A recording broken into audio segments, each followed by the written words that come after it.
Good morning, Sandy. How are you? Hello. Hey, morning, Blake and Aaron. How's it going?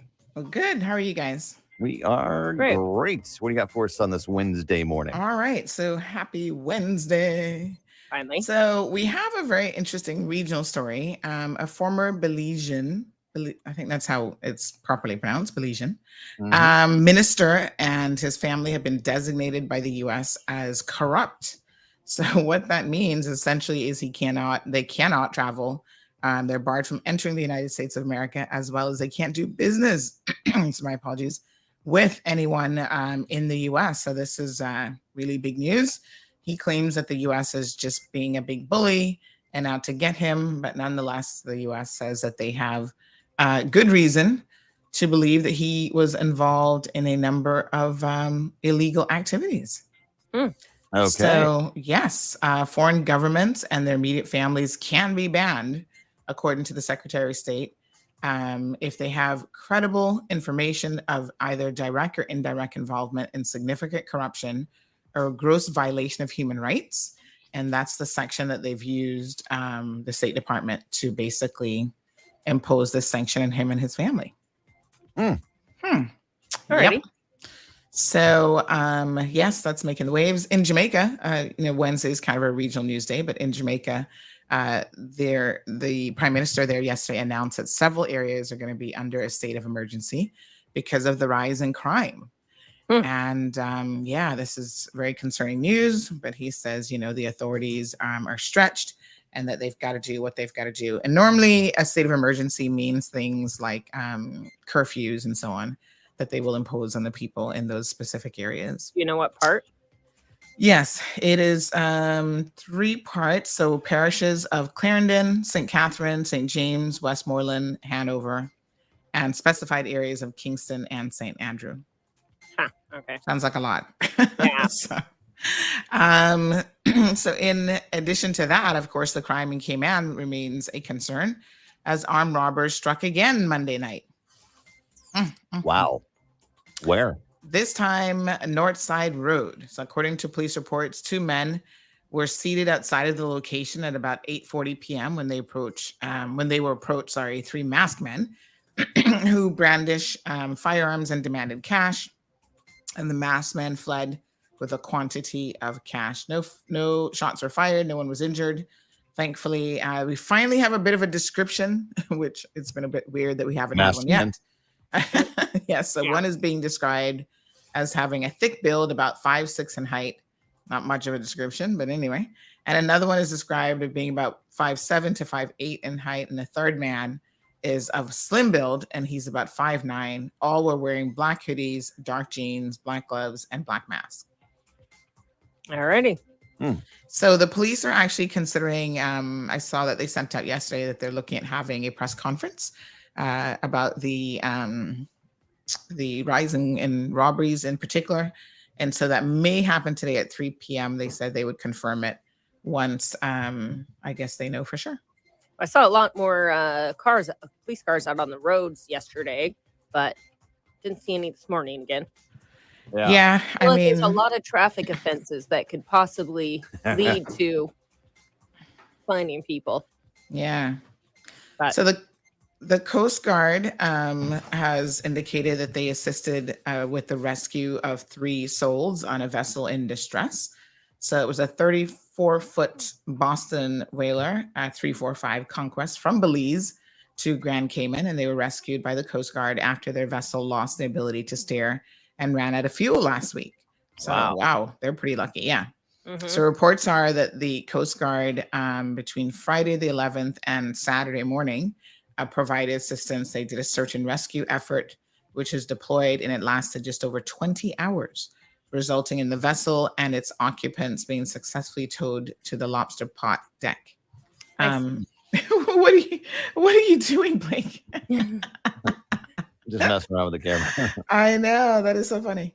So this is good news. About 3:30 p.m. on Saturday, the vessel and her 3 occupants were safely delivered to the lobster pot deck. So good for them, and congratulations to the Coast Guard for being in a position to rescue these individuals. Very good.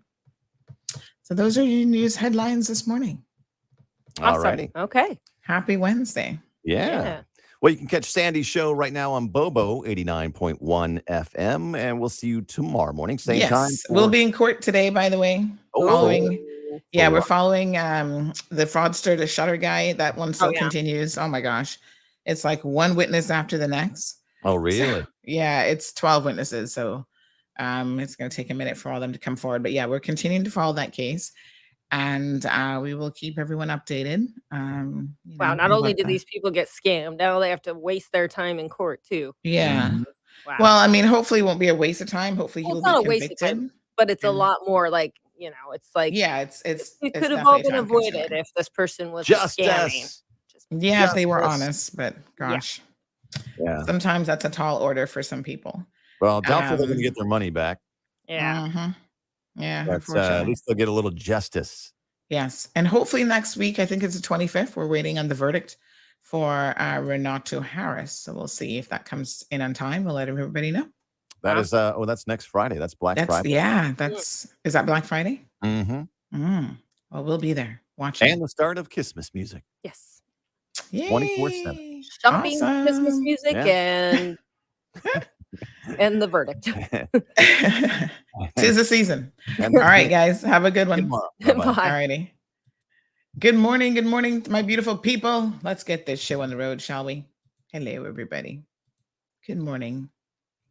Let me get this going. Peppermint, sorrel, ginger, beaver grass, or English. Get it ready. Your morning tea just got hotter. Ooh, honey child. On the cold, hard truth. Bobo 89.1 and Cayman's #1 talk show are bringing you morning talk like no one else. Monday Rewind, Impact Wednesdays, Caribbean Connections, and much more. Don't miss a beat with what's happening in the local community. Just keep sipping your tea. What a mess. Here's your host, live and direct from the Cayman Islands, Sandy Hill.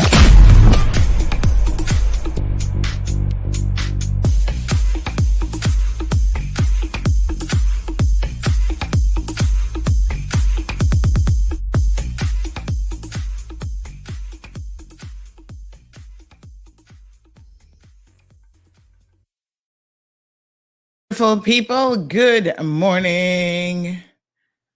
All right, so I am trying to sort out the mess that apparently is Pirates Fest this year. Oh Lord Jesus, take the wheel and then some. I don't know what to say. I'm a little bit confused.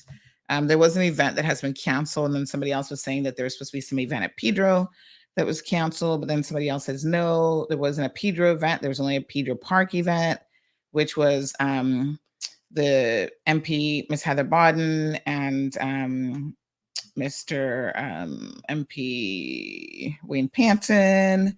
That was their community event for Savannah Newlands. It was alcohol free and a good time for the family. The kids really had a great time. I stopped by briefly on Monday, but I'm a little bit confused about what was going on. So I'm going to have a look at that. Unfortunately, we're going to have to address Pirates Week. I'm just not mentally ready.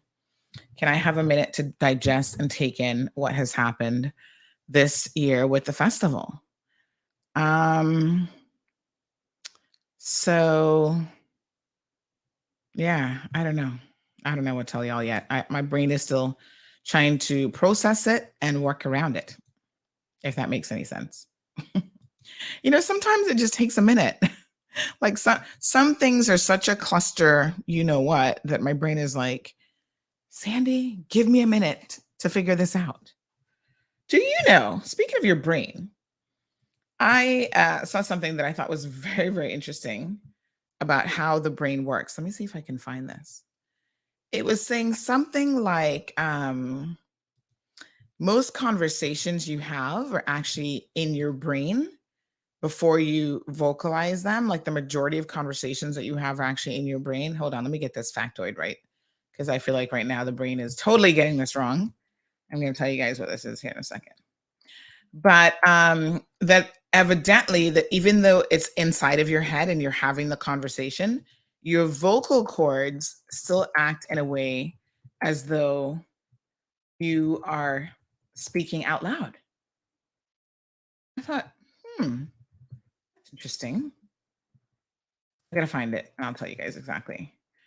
This Facebook page, they always have very interesting facts. Like they're super, super interesting. And okay, here it is. This is the one for that I read yesterday. I thought, oh wow, that's pretty cool. Sometimes this is totally useless information and it's still super interesting. So I read it and I go, right. So that's how the brain works. All right. So here's this one. Here we go. All right. So the brain treats talking inside our heads as essentially the same thing as talking out loud. According to new research, estimates suggest that we spend at least a quarter of our waking hours attending to our inner voice. Our inner voice is accompanied by tiny muscular movement in the larynx. So isn't this interesting? Like your brain doesn't really differentiate a whole lot between, but you know what? I shouldn't say a whole lot because even a 1%, 5% difference can be significant. Like what are we, 2% from our primate cousins? And yet look at us. We're totally different than them, right? Lots of similarities though. I tell you what, the more and more they research primates, the more that they recognize that they are a whole lot like us. The looks department, they're a little bit hairier, maybe a bit more aggressive, but you know, they use tools, they use their thumbs, they have sex for pleasure and not just to procreate, and they groom each other, and they even submit to same-sex situations, which is very, very interesting. Y'all don't know that. But I'm telling y'all, I've seen the research. And sometimes they use it as a way to, it's like a social tool. So sex for them isn't about just procreation. Like most things, it's about procreation. But for them, it's actually about pleasure and actually sometimes just saying, I'm sorry. I'm sorry about sex. There you go. So yeah, so small percentage can make a big difference. But this is very, very interesting that our brain treats talking inside of our heads essentially as the same thing. Even the muscle in the throat region is activated and moves. Pretty good. So breaking news last night, the former President Trump has decided, he's announced formally that he's going to be running for the White House again. Somebody just sent me a message and they're like, oh, for F's sake, I gotta be careful when I say these things. I don't actually say the word. He has decided to enter the 2024 race, much to the dismay of a lot of his own colleagues in the party.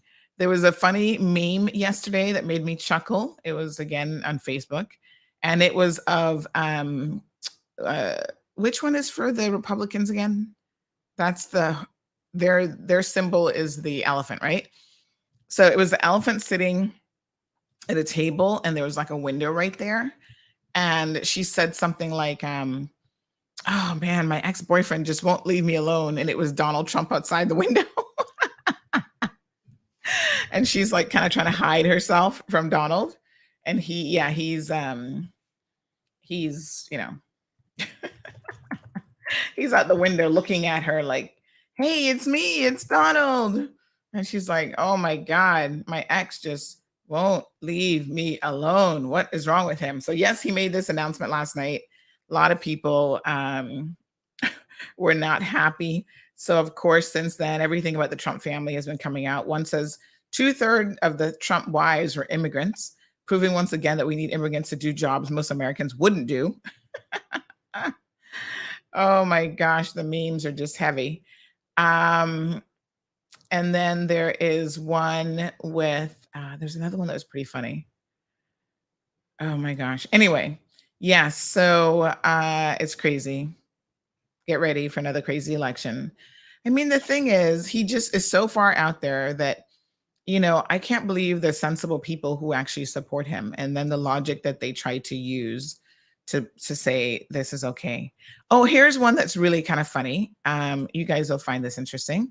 So Ivanka Trump, you know, that's his daughter that he has a very unusual relationship with. She posted, apparently her sister got married over the weekend. So this is Tiffany. I get confused, honestly, with the Trump family. Like I can't keep up with which kids are for which. But I know Tiffany is for, I think, Marla, who he cheated with the first wife on and then married her for a brief period of time. But if I haven't gotten that wrong, forgive me. I'm not an expert in his family, but I know they're a hot mess, just like a lot of other people. Money and position has not saved them for being super, super messy.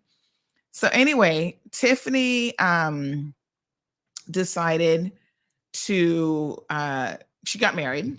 And so Ivanka was there at the wedding and she cropped out. There's a wedding photo with the bride and I think her mom, Ivanka and somebody else. And Ivanka's brother, Donald Trump Jr., which I think he got a divorce during the last presidency, right? But anyway, him, he's got a girlfriend. So his girlfriend was in the photo and evidently she cropped out when she posted the photo on social media, she cropped out her brother's girlfriend. So everybody is like, ooh, that's not so subtle shade, right? Now, here's the more interesting part of it. People took the crop photo. Some people made the observation, like, the weird thing about it is the girlfriend was wearing black and everybody else was in pastel colors. So I'm not sure if there was a coordination, if they sent out a family memo saying, hey, the colors are this, and then she showed up in black. And maybe that's why Ivanka was like, I'm not going to include you. Why are you wearing black? You look horrible. I'm just going to crop you out. I mean, there could be a logical reason why Ivanka didn't want her in the photo, but she was literally there. And so it is like super bizarre. So she cropped her out. And of course, this was a family event at, I think she got married at the family home, Mar-a-Lago. And, everybody is looking at the, I'm going to show you guys the crop photo because she, on her page, you can actually go and see the photos. She has like photos of her, of the bride, of her kids with the bride, of everything, her and her kids, like the whole 9 yards. And I cannot believe that she cropped out her own brother's girlfriend. So it's making big news this morning. Even page 6, the headline says, Ivanka Trump crops Kimberly Guilfoyle out of Tiffany Trump's wedding photo. Child, that sounds like some serious family shade. But you know what, families, I can't speak in anybody's family because dysfunctionality right here in Cayman. So, hey, I'm like, y'all knock yourselves out with all the drama. But let me show you guys this because this is kind of hilarious. All right, so this is, these are some wedding photos. Everybody did look really, really pretty, by the way. As weddings go, I'm sure they put on a proper bash. I bet you he had to borrow money for this wedding too. So, wait a minute. Things are moving a little bit slow. All right, let's try that again. Yeah, here we go. Okay, so these are some photos. So that's her, that's the crop photo. On the right, next to Ivanka, actually, is the girlfriend that she cropped out. Here's the bride being walked down the aisle by Daddy Trump. This is the uncropped photo. So you see the girlfriend in black. But like I said, I'm wondering if she didn't get the memo because everybody else looks so pretty in pastel colors and whatever. She shows up in black like she's going to a funeral, like she's mourning somebody's death.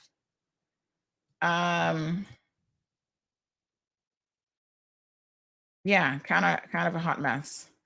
So here's another one of Ivanka and the bride. They look really, really pretty. So then people had to make an observation about the dysfunctionality in their family.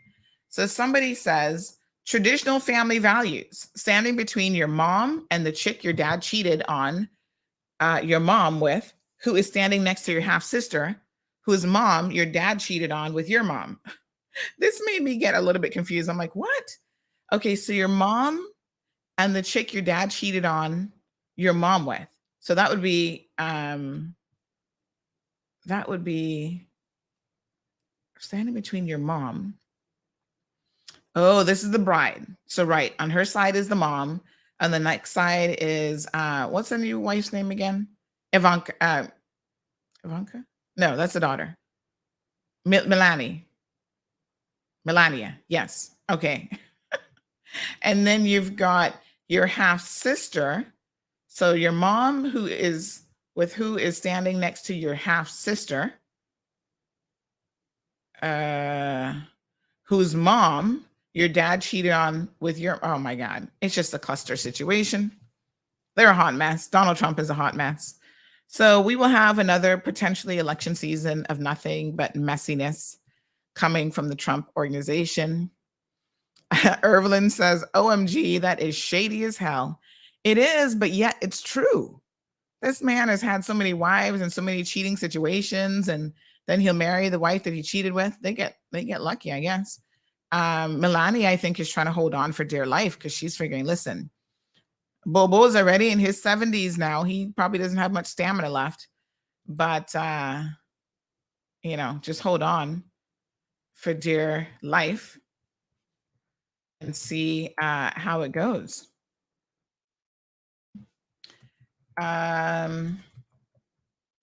Yeah, pretty crazy. All right, I've totally forgotten. My apologies to my WhatsApp group. They're like, Sandy, where is that link this morning? Of course, I've totally forgotten the link. So give me a second. Let's play a little music while I get the link. Hold on. The Cold Hard Truth is Cayman's #1 talk show since it debuted in March 2020. According to independent research, we are the most listened to talk show in 2021, and most people prefer us to any other options on island. We tackle tough issues some days, and other times have fun and lighthearted discussions. But most importantly, the Cold Hard Truth is here for you. Thank you for your support as we continue to be the voice of the people in 2022 and beyond.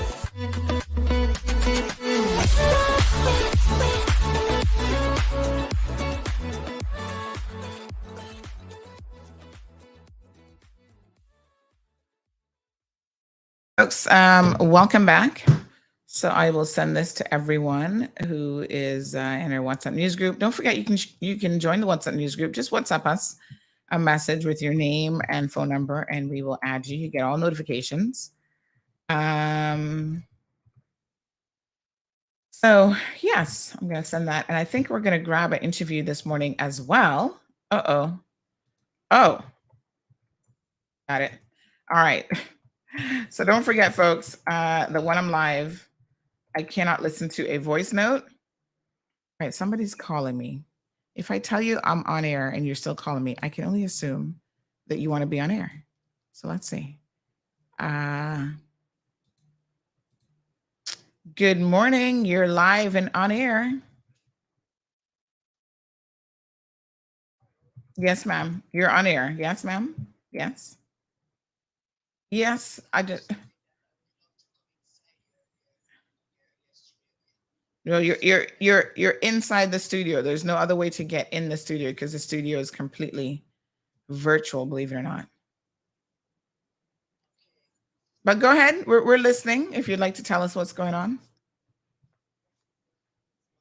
Mm-hmm.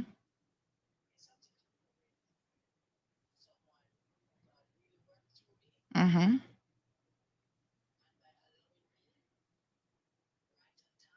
Mm-hmm.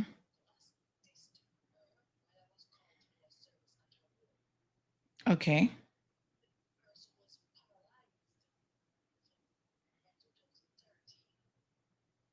Mm-hmm.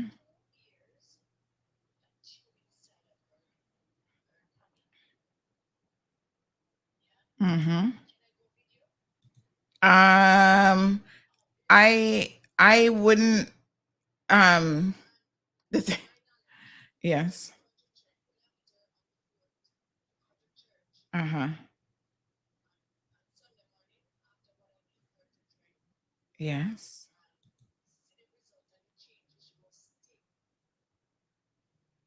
Okay. All right. Give me, honey, give me one quick second. 1 second.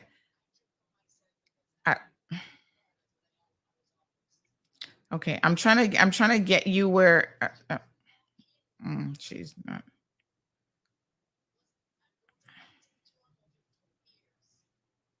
All right. Just hold on 1 sec. Okay.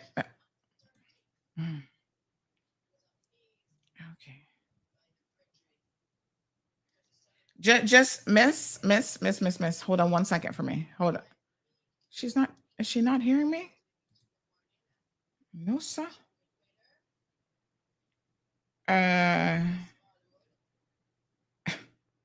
Can you?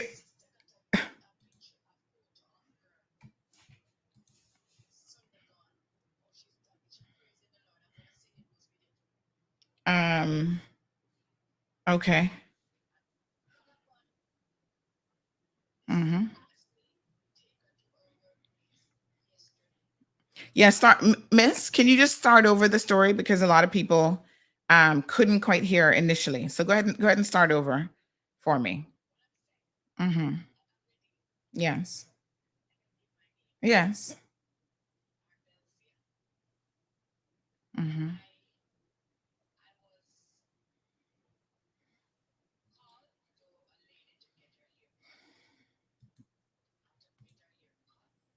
Mm-hmm.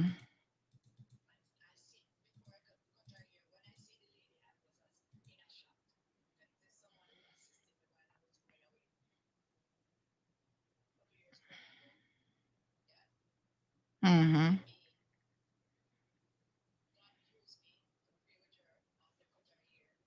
Okay. Mm-hmm. Mm-hmm.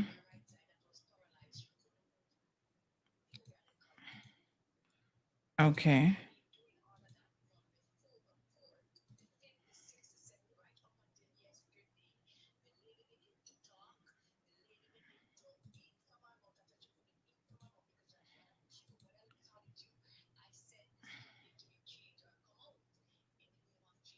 Uh-huh.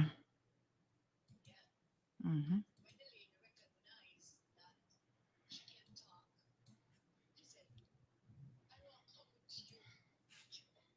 Mm-hmm.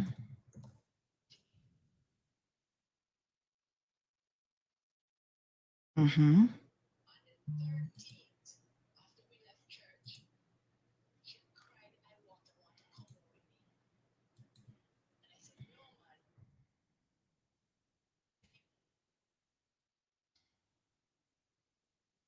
Mm-hmm.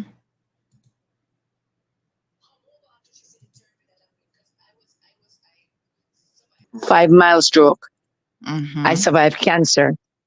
I survived pulmonary fibrosis when my lungs was at 27%. It back to 80 now. So what God gave me to use to on my body, I help everybody worldwide. Mm-hmm. So when I see the condition of the lady, it reminds me of me at one particular time.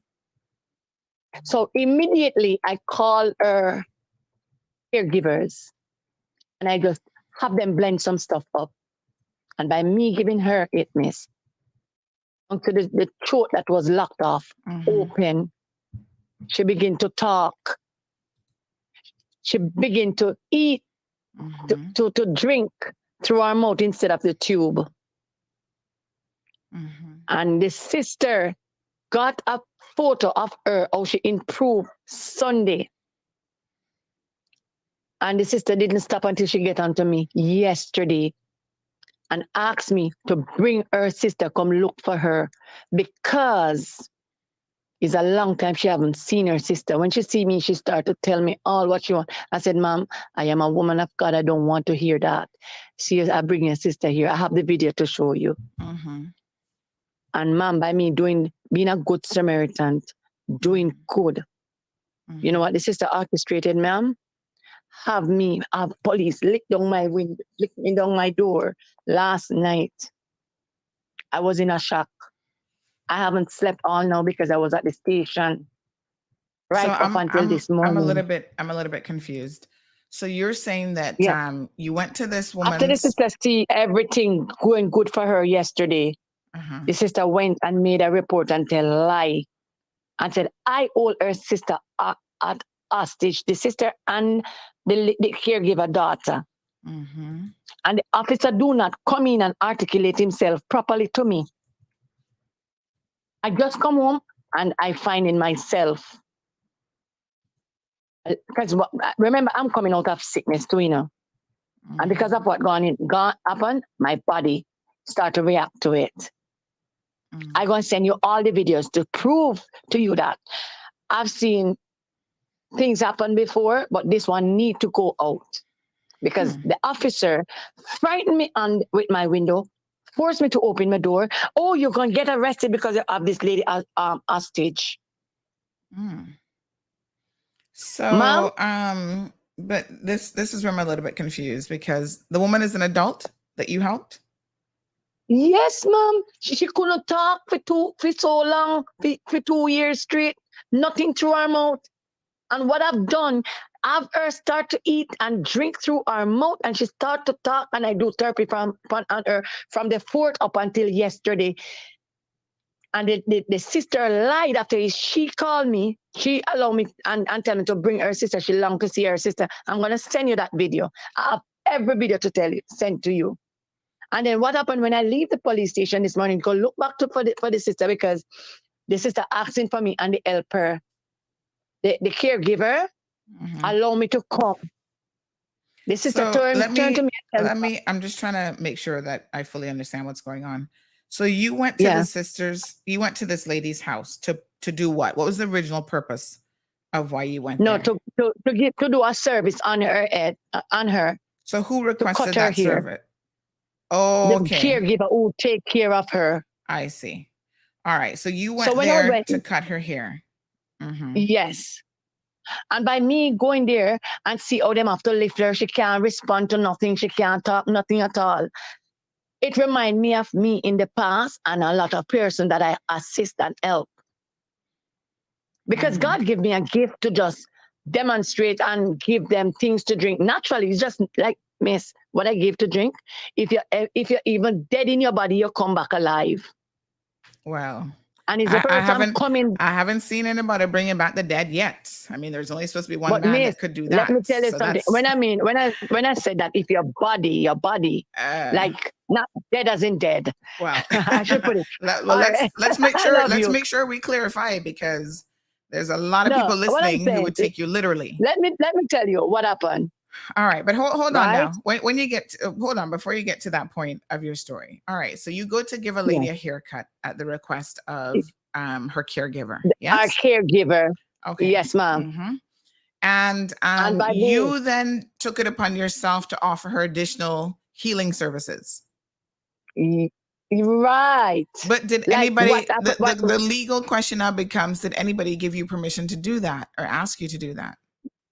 No. What I told the helper, the caregiver, I said, what happened to her? And she said she paralyzed. So I said, I can just let you blend a few things and give her to drink. And she said, sure. So that you can see, though, where this is a problem, because you can't go. I mean, despite what your intentions might have been, you can't go into someone's house and perform services on someone who cannot give you consent. This concept of consent is very, very important, because if someone is incapacitated, it's like a tea, miss. It's just a tea. She give her to her neighbor. But it doesn't matter what you do to someone. If a person cannot give you consent, right? So whether it is, I mean, we talk about all this all the time in terms of like sexual assault and other things. If a person cannot consent to something you want to do to them, you shouldn't do it. No, it's not me do it, The helper give the consent for that. The helper can't give a consent for somebody else's body. So I could see why her sister might have a problem. Now, I don't know if it's technically kidnapping or assault or what it is. No. This is long before yesterday, miss. This is long before yesterday. No, but the point is, if you don't have consent, you don't consent. It doesn't matter when it was. But finish the story. Let me hear what happened. So you asked the helper, and the helper thought she could give you permission to do this. No, right. No, I don't. What I'm saying, get it straight and get the facts straight. What I'm saying is that the helper saw that I prayed with her, and then I said I can let you get her some tea or some juice. I mean, you do understand that even the praying part, right? There's some people who might not have wanted you to pray with this person. So even that, you should be in a position to ask for consent from the person. And technically, the person who you were praying for was not in a position to give you consent. She's responsible for her. That's what I was told. Okay, well, I don't think she has legal responsibility in the sense of like, Well, I wouldn't know. I All don't right, know so nothing you about pray, that part of it. well, this is where you have to start thinking now because you'll get yourself in trouble, which is why you're calling me, right? Because now you found yourself in Right. a bit of a situation. So you prayed for her, and then what happened? And at some point you said you When can I help her with this remedy. when I prayed for her, right, and she looked up at me and she smiled, Mm-hmm. right, and then no, I asked the helper if she can get some tea to drink like that, and the helper said yes. She gave it to her. The two helpers baptized when they recognize the prayer reaches the lady. Mm-hmm. Yeah, And and yes. I give her what she's supposed to drink, like what I drink and get my healing. And the lady start to talk, start to move the side that is couldn't move. Okay, so you're saying that you heal this woman with Not me, miss. I'm not God. Don't, all right. miss. I'm not Okay. God. So through your prayers and some drinks, The tea the and the tea. juice. The Uh-huh. tea and the juice. Uh-huh. Right. And what's in the teas and the juice? What exactly is in there? Just normal onion that cleanse your body. That's all Yeah? it took was Gar- onions? Onion, ginger, miss. If my lungs was at 27%, and it's just that I do the onion, garlic. So what lemon and happened ginger. next? We need to understand the full scope of Yes. So the lady come around very nicely. mhm. She start to can eat from our mouth. And why I come on here with it is for persons who in their home and sick, they can use down to that remedy and get better. But no, I think the reason why you came on air is because you said the police arrested you. So we need to hear that. No, I'm not arrested. I'm not arrested. Well, what did you say about the police? I'm confused.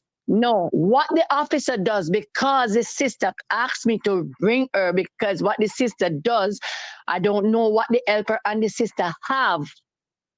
Yeah? What do you mean what And they have? No, it's like them have something going on. I don't know what is happening. So what this sister does is ask me to bring her sister to her because she haven't seen her sister in a long while. Which sister? The same sister that called the police? No, the sister that's sick. So the sister that's sick started talking, and then she asked you for Marva, to ask me for her sister. So by she asking, I took the initiative and I get the number and I called her, which she got a photo of her sister. Yeah? Looking good and doing great. You get what I'm saying? Who got the photo? The sister who was doing okay got a photo of the sick sister? Yes. So she asked for my number and everything. And she said when she saw her yesterday, she was like, "Oh, thank you." And I remember when she looked at her sister and said, "Oh, so you want her?" I don't know what was the situation with them. So she was talking to her sister and she was like, "I'm glad you out. You know? She was so amazed and happy. But after, you're getting the gist now? Well, I'm going to be honest with you. I'm a little bit concerned about what I'm hearing, because what you're saying to me is that you took a woman who was essentially bedridden out of her house and took her where? No, miss, not me took her out of a bedridden house. She wasn't bedridden, miss. As in bedridden. After she get the tea and get the juice, the little juice, the helper. Let me tell you something, right? Since you've been talking, there have been people who've been connected to the situation who've been messaging me. And this is what they say is the more accurate reflection of events, and that you are a religious fanatic. I'm just going to tell you the cold hard truth, honey child, in terms of what they're saying. Listen to me. Just listen. Yeah, let me see They that. said, hold on, let me tell you what they've said, and then you can respond to that, right? So they said that Mhm. you basically kidnapped this old woman and brought her to East End. They said you should be thrown in jail for what you have done. Wow. Hold on. No, Hold on. I didn't took her. But you need to let me finish so you can hear what the Okay. accusations are. They Mhm. said that this is some voodoo shit. This is exactly their words. Too much damn church. Oh no. Yes, they said this Oh effing no. woman took the woman out of her bed and carried her to East End to heal her after the woman had a stroke 5 years ago. Mm-mm. So I'm a bit confused. But you No, didn't no, take no. her, you didn't Miss, take her to East whoever. End? Miss, the lady been going to church with the helper, and I was the driver for them. I don't kidnap anything. So those who doing it, those who saying that, I don't know what they are saying. What do you mean you were the driver? I don't know what they are saying. Why would you? Huh? What? I don't understand. You were the driver? So how you Miss, become? it's not a kidnap. No, miss. Well, I mean, that Miss, would be for the law to the help. decide. I mean, Huh? I want you to understand the law, right? Uh-huh. You don't get to decide if a situation is kidnapping or not. You might not think it is, but the law might think it is. So this is where now, what did the police say to you? You said the police came banging at your door? No, the police said I'm doing when I finished and talked to the police them this morning, the officer said I must come back and give a statement. There's nothing wrong with what I do because I called That's what the Cynico police yesterday officer and the told lady you? be up. Yes, ma'am. All right, but I want you to have a reality check, my dear. What did you say your name was this morning? My name is Nadine. Nadine. All right, Nadine. I want you to think carefully about this situation, okay? Mhm. A police officer has mouth, and mouth can say anything. So the officer who might have been saying that you have to come and give a statement might tell you in his or her opinion, there's nothing wrong with this, but ultimately they're not the ones who are going to decide whether to charge you or not. They will carry out the investigation. I am not charged. Not yet, but it sounds like they're launching an investigation and they will send the investigation file to the District of Public Prosecution, right? The director, my apologies, of public prosecution. They will make a recommendation on whether or not to charge you. And then they send that back to the police. So I think you should not be surprised if the police end up arresting and charging you. You need to understand the situation that you have put yourself in. And they Yes, say but that I don't. ignorance of the law is no excuse. So the fact that you don't understand it doesn't mean that it don't go so. You understand what I'm saying? Miss, I understand what you're saying. But So what a I'm lot saying of to you people in now, the comment section are saying that you should have gotten permission to give anybody got any permission. substance. Because what if there was something in there that the woman was allergic to? What if she was allergic to garlic? Just as a extreme point. You don't know what her medical conditions were and what she may have been allergic to or not. Is it the caregiver? The caregiver, after I talk to the caregiver give the consent for So that. the caregiver So it's saw not you on me. mix the mixture, so she knew exactly what was in it? Yeah, is she do the mixture? I don't do anything, miss. I don't do So anything. now you didn't do it? It was all the caregiver. Miss, I do. No, miss, is the caregiver do the mixture. Well, the caregiver might soon be fired and out of a job. No, miss, it's nothing to get fired, miss. What I'm saying to you, miss, the lady, you want me to send you the videos, miss? I mean, you can feel free to send them, but I'm just telling you that the predicament that you're in might be far worse than you recognize. So that you said the police came banging down your door. Yeah. No, because after her sister saw her yesterday, she was so happy. I'm just telling you the situation. So the sister said she want to see her. The sister told me to bring her to her. And that's what I did. And this is the same sister that then turned around and called the police. And then turn around and call police after 12 at me. She said, I have her answer. Miss, I have the video. And she said to me, Miss, thank you.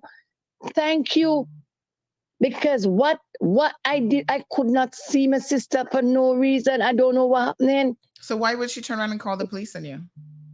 No, it's not. That's what I said. miss. She called the police to say the sister must come home. Yeah? So it's not on me, you know. It's just that they help her them so happy, they baptized and happy too. So all the sister get to know about the helper with the sister with her sister is because the lady want to baptize. The lady said she would love to baptize. After she said she can talk, she said, I want to baptize.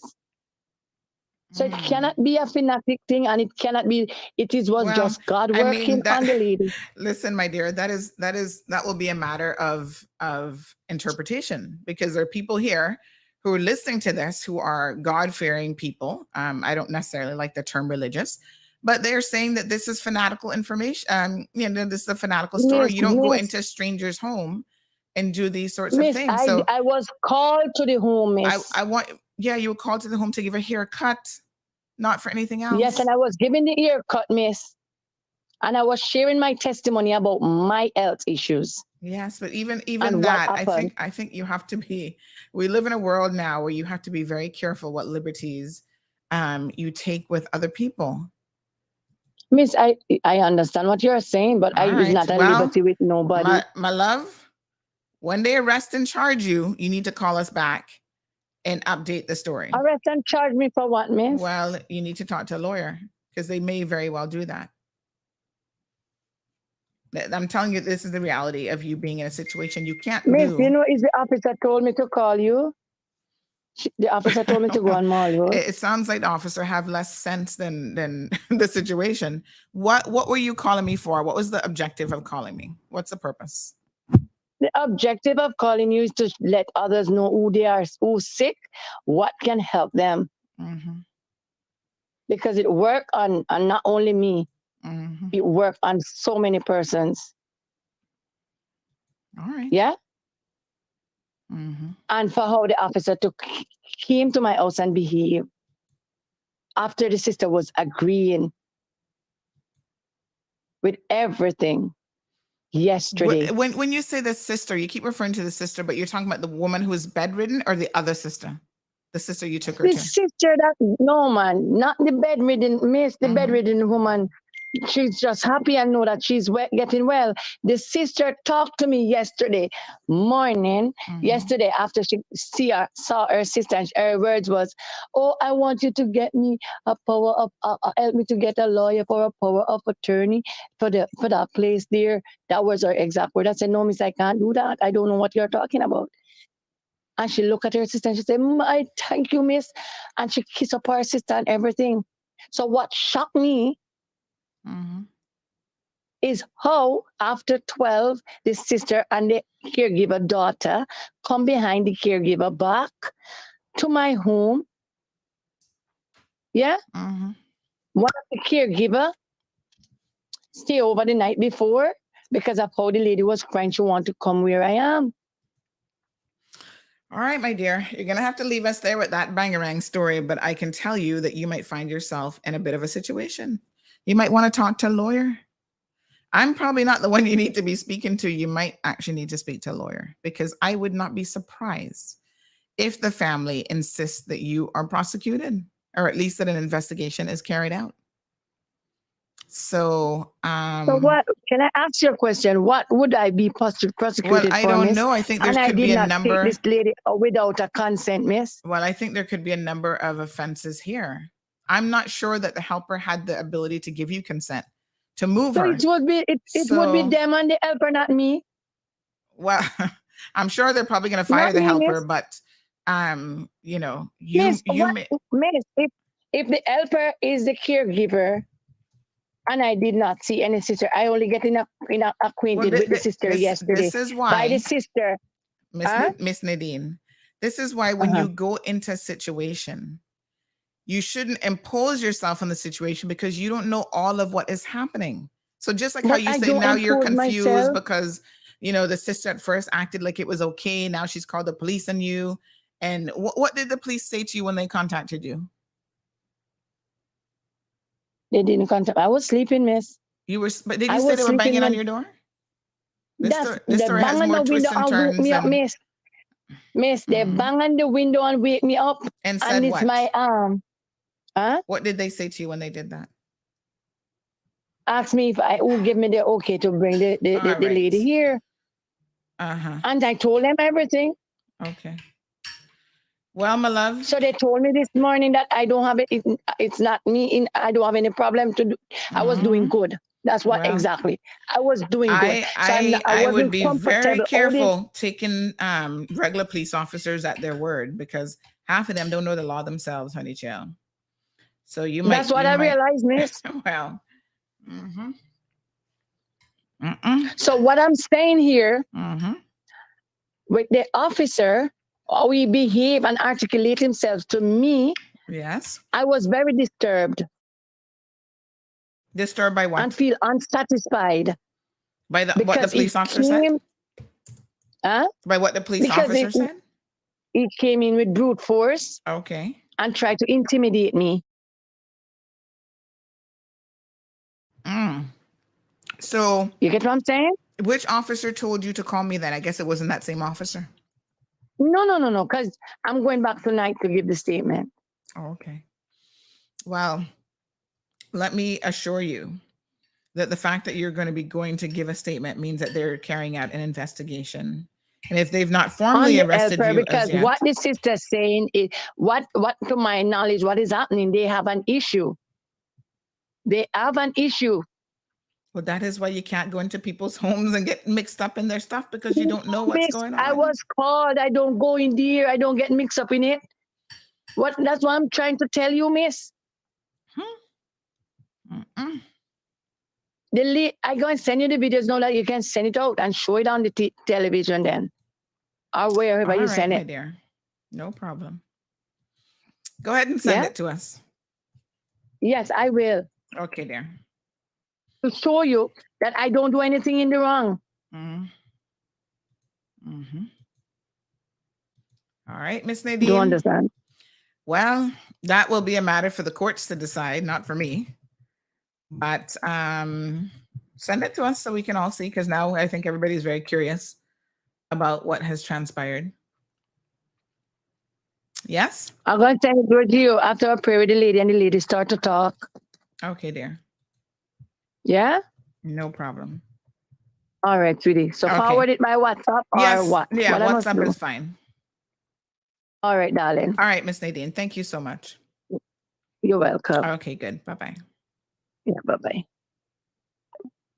Well, the good thing about that phone call is it has permitted me to see what settings I needed to change in order to take a WhatsApp call on my regular phone, because we have a show phone, but that's not the one that she called. She called my private number, which obviously she had. So that's interesting. What a mess.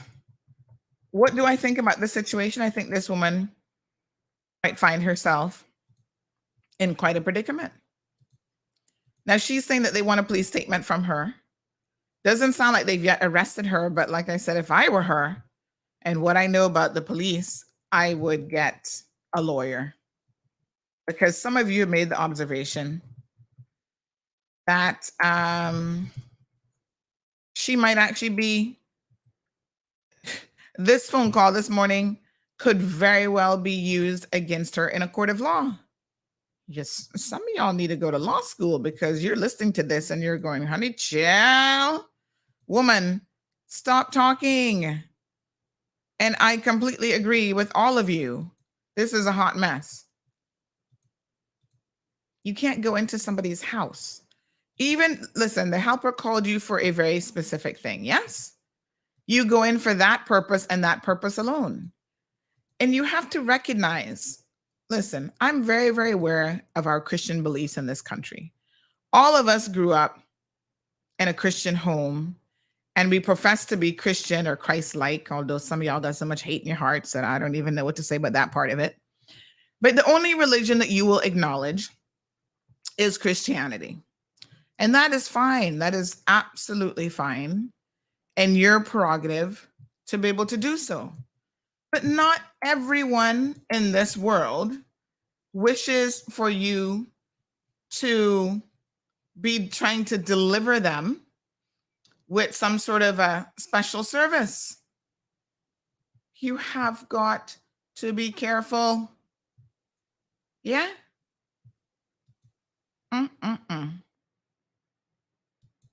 Y'all need to be very, very careful, because you will find yourself in a situation where, believe me, you might very well end up being charged. This is going a bit too far. Even within the Christian religion, there are a number of different denominations, and some people do not believe the same things even within Christianity. And so for you to impose your, like, people use the word fanatic, this is fanatical. For you to impose that on others, I think you have got to really think twice about what it is that you're doing. The person who you're doing it to cannot consent. So that's important to know. Obviously, as someone who's incapacitated, my sources say that she's had a stroke. There will be certain things that the caregivers may be able to do to her. They have a daily remit of taking care of the woman. But that does not include religious ceremonies. I don't know. I think you might have overstepped your boundaries here in a really, really big way. And you might be the case study that the authorities use in order to set an example of. And like you said, you don't know what was going on in the household. And now you have the sister who you claim was singing your praises initially saying, what the hell? Sabrina says, hairdresser, now driver, now high priest. And you saw how she kind of started backpedaling when I'm like, why would you drive her there? No, it's not me. It's not me. You took her to Easton. No, it's not me. It's the helper. I'm pretty sure in all this time that the helper has been there, no one has given her permission to move a stroke victim, which could make their situation worse. If the woman is bedridden after a stroke, my God, no, sir, you can't do it. So she was taking her to East End, apparently, to visit the sister. On advice of the helper, or on the helper giving you permission. Helpers, if you're listening to this program, you need to know that when you're hired to do a job, you better understand what that job is. And you can't let your personal convictions impact your ability to do your job. So you can believe religiously whatever you want, but once again, you can't impose those beliefs on the people that you work for, and you certainly cannot, without their permission, give consent to some sort of ceremony being carried out. Listen. There's some people who are helpers and stuff, and I'm going to take the child to church with the permission of the family, of the primary and legal caregivers, the parents. You can't just do those things on your own. This is a very, very interesting story. Sandra says, please, God, intercede on our behalf. Cayman is not in a good situation. These demons need to be deported. So Sandra is saying that this is of a demonic nature. Cameron says, let's leave this to the RCIPS. Well, according to her, somebody in the RCIPS told her to call me this morning. These officers are not the brightest and the sharpest tool in the tool shed. Because whatever this mix-up situation is, you may have just handed the RCIPS their entire case. No doubt. Listen to me. Y'all don't know how many times Ma Road get called up in court. Well, according to Ma Road, defense be trying to use it, even in this case with Garfield Rob, the scammer guy. I think his lawyer's argument in the closing, we'll let you know soon enough, is going to be that the police would have never done anything about him if Ma Road didn't pick up the phone and get involved. Well, actually, that's true. They wouldn't have, because, them in their simplistic understanding of the law kept telling people, oh, this is a civil matter. When you got 100 victims out there, it's no longer a civil matter. It's criminal. It's fraud. So unfortunately, our name gets called up a lot, and I wouldn't be surprised if this is another case. Cameron says nobody knows what she's talking about. Stacy says anybody need healing. This woman is the best in the Cayman Islands. Jonathan says she has no idea what she's talking about. The officer set her up, says Sky. That's interesting. Marshall says this sounds like a bag of mix-up. Sabrina says sick in the head. Brandon said she's wasting showtime. Evelyn says the same thing. The officer just set you up. Lord Jesus. Another Sandra says, wonder how much money she got. She is a scammer. Evelyn, since when she turned doctor, Lord have mercy. Cameron says, well, police have their statement now.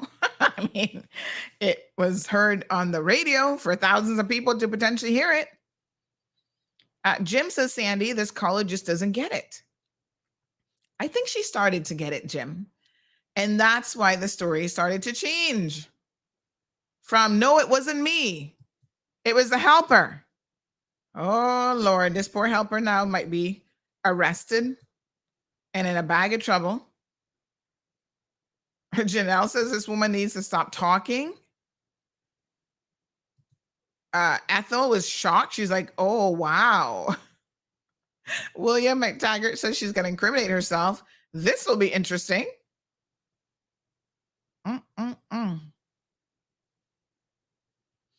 Vernita has a different opinion. She says, Caymanians on a what Bush T going to ask on the elders around these islands? We don't need no one to tell us about Bush T.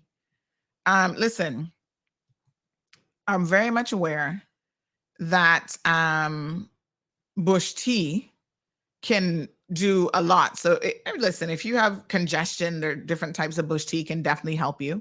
Caymanians believe in their Bush Tea, but there's some people who take the concept of Bush Tea a little bit too far. It can't heal everything. So I'm down the middle. I believe in traditional conventional medicine, and I also believe a little bit in things like acupuncture, massages can help with certain things. Alternative medicines have their place. Bush Tea has a place. There's certain things that Bush Tea can't do for you. And you have to recognize, just like there's certain things conventional medicine can't do for you, you have to recognize the limitations. Speaking of which, yesterday, I told you guys that Dr. Sandeep was going to call me. Oh, Lord Jesus, here, talk about a bangarang. He called me and the news was not good. He's like, oh, those A1C numbers keep slipping. And I was like, oh, Jesus, guess I shouldn't have ate that chocolate the other day. I need to take it serious now.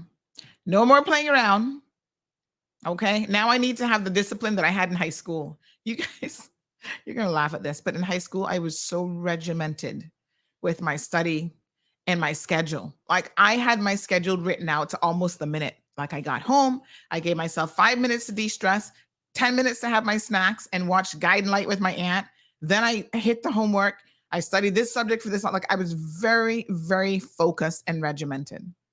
So anytime as an adult, I can't do something, I'm thinking, how was the 14-year-old and the 15-year-old me and the 16-year-old me able to do that? And now I'm so undisciplined. So listen, I'm getting back on the wagon. I'm going to start. I went to bed 45 minutes earlier last night. I was actually in bed, maybe not sleeping, but I was in bed. So I'm going to bed earlier. I'm eating oatmeal every day. Miss Stacy has instructions to give me nothing but oatmeal 5 days a week because I need to bring that number down. And I'm going to start exercising as of this evening. That's it. No more playing around. Like the numbers just keep, and it's age too. Like you get older, you can't recover as quickly as you can before. So things like moringa helps with certain things. There's that bitter, what's the bitter one called? Oh, it tastes so nasty. It's bitter melon or something. I think that's supposed to be good for diabetics.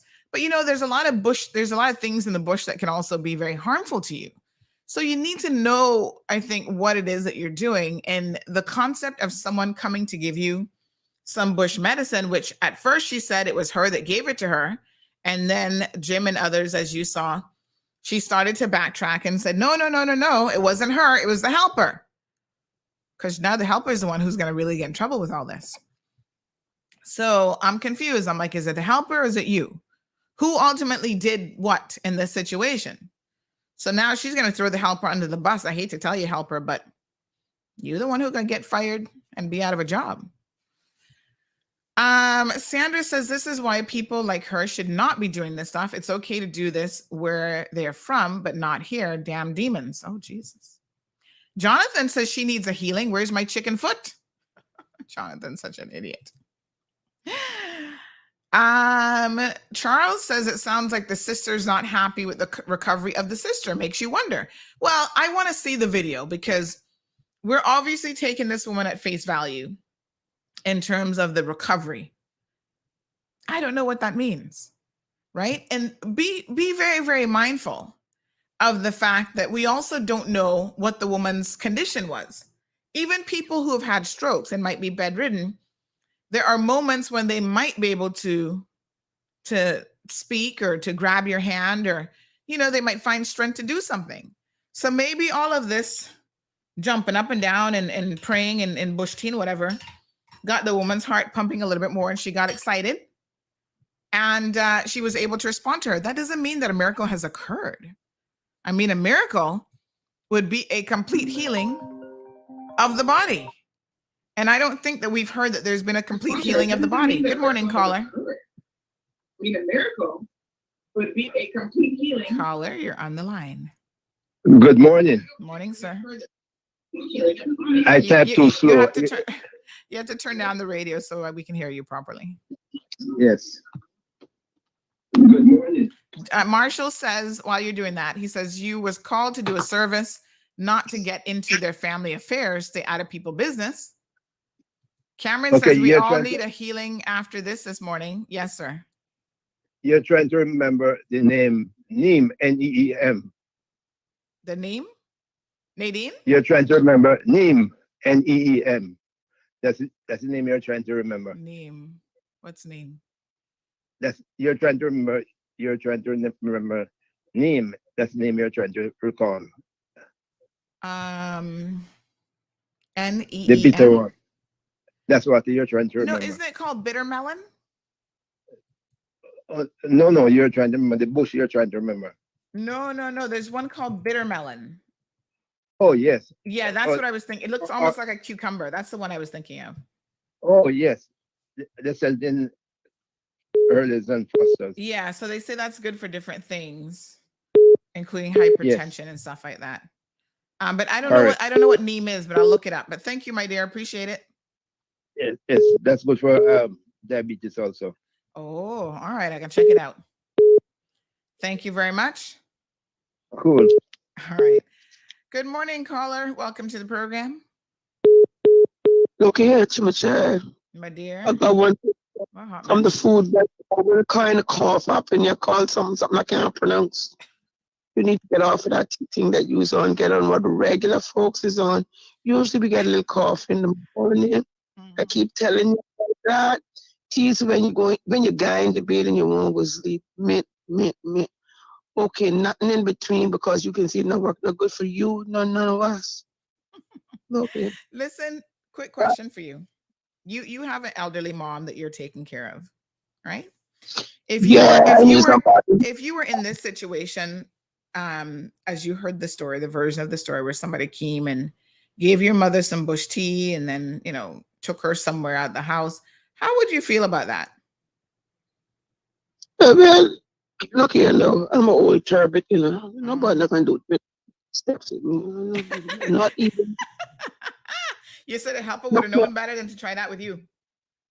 Yeah. Listen to me. I want the government to understand. These things, kind of shady things goes on all the time. That's why I live like I live. It's not pretty 99.999% of the time. But when you go level of, I call it basic ignorance, that will not be calmed down, that cannot be made to understand. I just find my phone. I want you to tell this woman the legal definition of a kidnap. But 99% of the world does not understand what a kidnapping is. When you go wake up in the morning to that level of ignorance, I'm calling it ignorance, to that level of ignorance when you've had a hard night. And when you mind people like that, they will not make you sleep. 7 nights, night before last was 7 nights. My mother never made me sleep. She must have been too tired last night. And she never get the chicken in the green plant and thing because she can't on so bad that I went to sleep to get away from her. So she never had it. So she's still dozing now. But when after you live through those kinds of days and nights consecutively, and you gotta wake up to that kind of ignorance, and nobody believes in God like me. I have to have something else to do beside mortal man. But when nobody else can talk to you in your own glory with God, and I believe there's a place for that too. It's just not every place. That's why I punish, because I don't have the strength to go through what you as you say, you in your virtual studio had to go through this morning, because that was badgering. That was badgering, and you needed to tell that woman the definition, and I know that you know the definition of a kidnap. And if the police mentioned the word kidnap, maybe they were not wrong. According to how she put it, and it doesn't matter how she put her hand on the person, whether it's virtually or whatever. You need to tell her what, and she's still listening, because you know she's shine the light on me, please.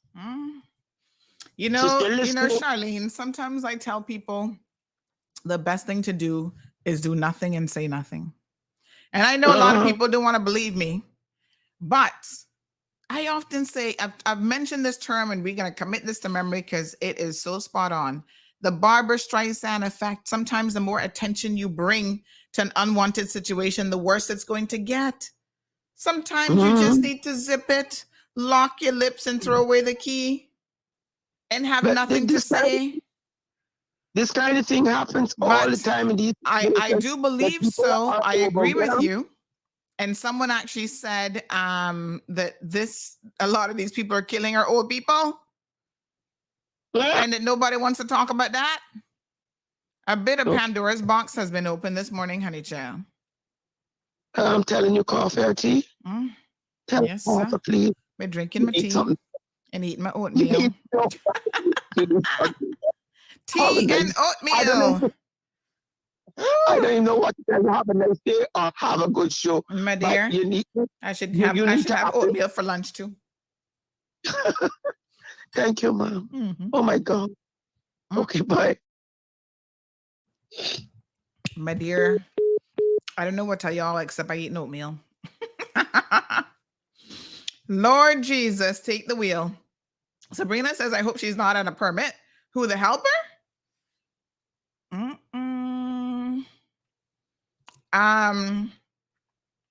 This is kind of serious, to be honest. I mean, we might be taking light of it, but no, sir. Evelyn says, what a bangarang. You got that right.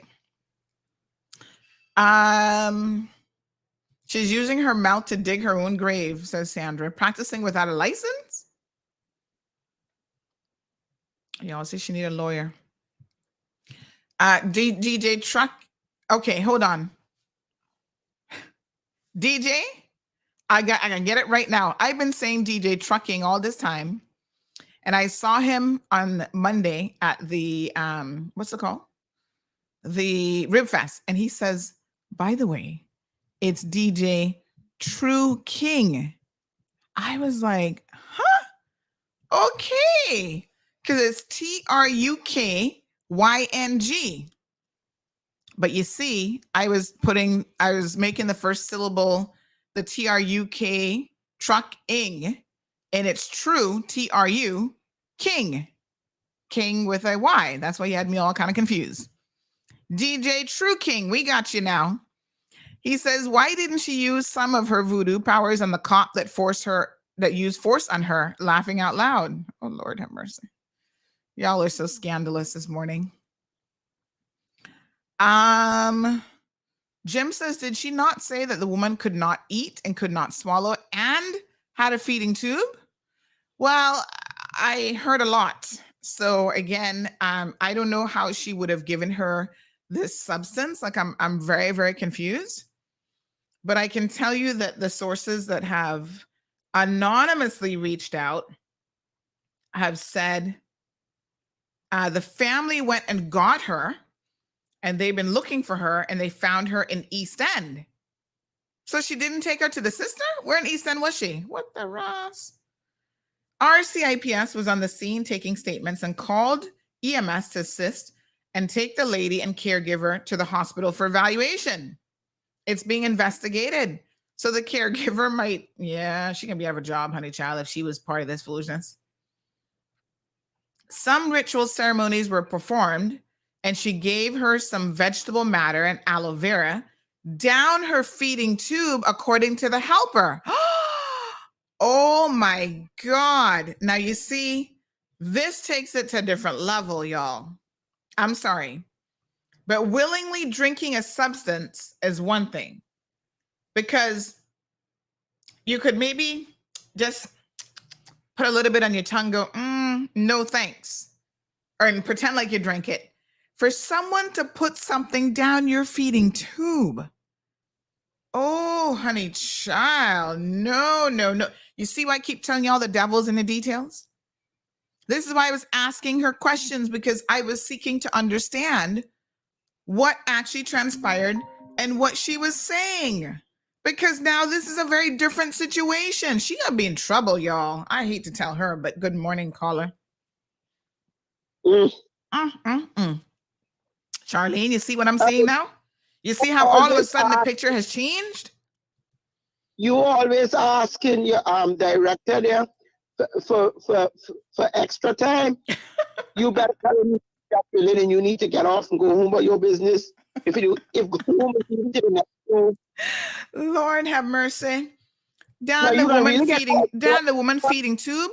What if she had pulled out the woman's feeding tube? Oh my God. Well, I guess she had to pull it out to move her. What the hell? Listen. Oh my God.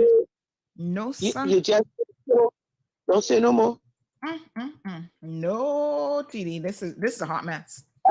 Our beauty pageant coming up on January 14th. Miss Universe is hotter than Miss Universe right now, honey. Jail. Somebody going to jail. I don't know if Tiffany gonna be sitting there next to this one, but anyway. Tell us about our beauty pageant. I never call nobody name. Oh yes, because Tiffany won't be going. Oh well. Thank you, honey. Bye. Boy, I tell you. Now this takes the icing and then some. Honest to God. Putting it down the woman feeding tube? No. You can't do that kind of thing, folks. You go into a hospital, you see somebody, if you feel that you wanted to pray for them, I suppose if they wanted your prayers, you can do that, but you can't be touching certain medical equipment like people feeding tubes. Oh my God. No, sir. All right. We got another caller calling me. Let me see now. Oh, this person has been calling me. Is this the same person calling me all morning? Did this person not know I have a show? Maybe they're trying to get on air. Let's see what it is that they would like with me this morning. I'm sorry, but the person you have called is unavailable. Unavailable? But you just called me. What a hot mess. No, sir. Good morning. You're live on the radio. Do you want to be? Good morning, Miss Sandy. Yes, hi. This is Nadine. Nadine. That was you calling me from early this morning? Yes, ma'am. Oh, okay. I was wondering who was calling me at 7:30 in the morning. A lot of persons talking all of this and they twisting or whatever. Listen, I did not put anything through the lady tube. Well, now you understand that that's what the helper's telling the police. So this is what I'm telling you. But what I'm saying to you, Yes. yeah, Mm-hmm. and that I just want to clear it, that all who is texting and saying all of this, Mm-hmm. miracle do happen through prayer. I've read some of the texts that they are saying that scammer and whatever. You don't know what is a scammer. And at the end of the day, I did nothing to get this lady anywhere. She got better than what I've. Well, I'm still waiting on you to send the video so we can see, the before and No. after. What I'm saying to you now, I'm saying it clearly because I read everything. Mm-hmm. Yeah? I am a living, walking, talking testimony. Mm-hmm. Yeah? With my health. Yes. When the doctor gave me 6 months to live, and I'm still alive. The doctor gave me 3 months to live, and I'm alive. Yeah? Mm-hmm. I know nothing about what they are trying to say, voodoo or whatever. I don't believe in the devil's act or the devil's worship. Mm-hmm. What God gave me as a gift, spiritually, that many don't understand what God have inside of me. And if I found this lady who I was called, doctor said she must get 10 milligrams of water. If me, why the caregiver them giving her more water? The lady was dried out. Can't move. But you do understand that was not your place to go there. No, And it's because of what the helper was saying to me. I did not ask any question, miss. but that is exactly why you must not get involved in it. Because I the am helper, not involved the in helper it. might have What? limited. Listen to me, Miss, Nadine. The Can helper you might just have listen to me limited. a little bit, please? No, I want you to listen to what I'm about to tell you. The Yeah. helper can say anything to you, mouth to chat. It doesn't mean that she fully understands the condition even of the person she's taking care of. She's probably there just to flip her from one side to the next. What, let me tell you what happened with the helper. Mm-hmm. The helper is disturbed. What do you mean she's disturbed? Yeah? Disturbed how? Because of the lady's sister and her. I did not go there for that. I don't business with that. When I see the tube to the lady belly, I said, this is dirty. You will need to take her into the doctor. And she said she will be taken. She's going to take her. I said, then where is our family? That is where you should have stopped. You shouldn't have gone any further. If you see that the woman's condition is such that she needed a medical professional, I would not have got involved anymore. And if you thought it was a situation of, it's not on me. well, if you thought it was a situation of abuse or misuse, I called Cynical. I don't want to call it Cynical. I spoke with Cynical, and I was supposed to see Cynical and take the lady into the doctor today. you were going to take her to the doctor? Why? No, I was going to call the ambulance for the doctor. You get what I'm saying? So it's nothing that I've done wrong. Mm-mm. Well, like I said, that's not a matter for... That's between the caregiver and the sister. But what amazes me is how the sister called me, yeah, while she was at the salon to do her, coming from the beach to do some massage on the feet. Because I do that. I have a license for that. I have a caregiving license. I just want the public to know that. Also, so when I see they ask if I have license, I have to come and make myself clearly. I've done nothing wrong. Because if I'd done something wrong, the lady wouldn't improve. When I see the lady couldn't come out, I took her into the salon and give her a pedicure. Also. I was called to pick her up also. So what I'm saying, I want the whole Cayman Island to listen to this. What the sister said to me, it wasn't about towards her sister health. All it was about is just, I want a power of attorney because I need to get this place. I don't business with that. All I said, she said she's happy to see her sister. I don't business with nothing. I don't care. I don't care about that. It's just that I am amazed and I'm thankful to God, not man, that when I saw the lady, she was just in her bed, stiff, can't move. And with prayer, yeah, she could be able to move. It's not that I did something that missed. A lot of persons here in Cayman, they don't understand what God is about or what God can do. But I'm a living, walking, talking testimony. Yeah? And they need to see God. All those who giving those comments, I don't have a problem with them. But I've done nothing wrong more than good. I call Cynical. So if they don't know that, I do that. And I was about to take her into the hospital, as Cynical told me. But his sister only called me to see her sister and see her sister doing good.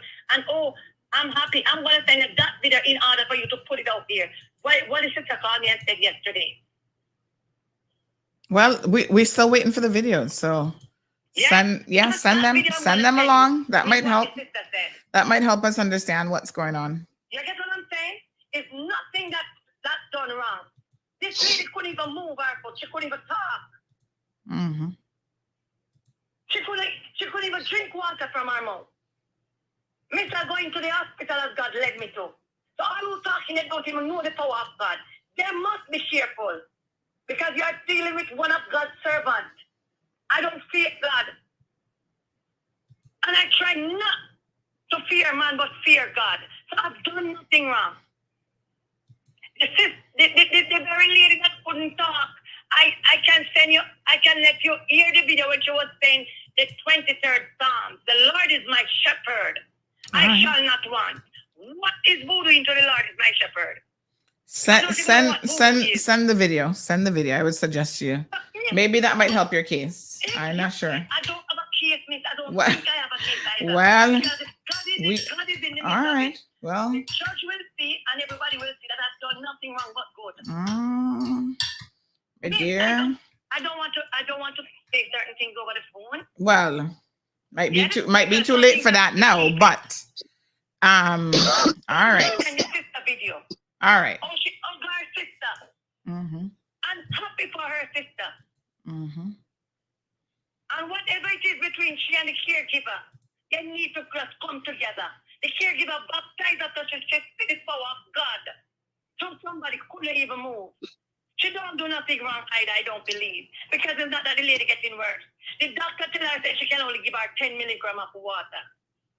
Where in the world that can happen? Yeah? So if persons do not understand God, work through somebody, keep you almost shut and pray to God. A lot of persons here, I've seen it. It happened in the past.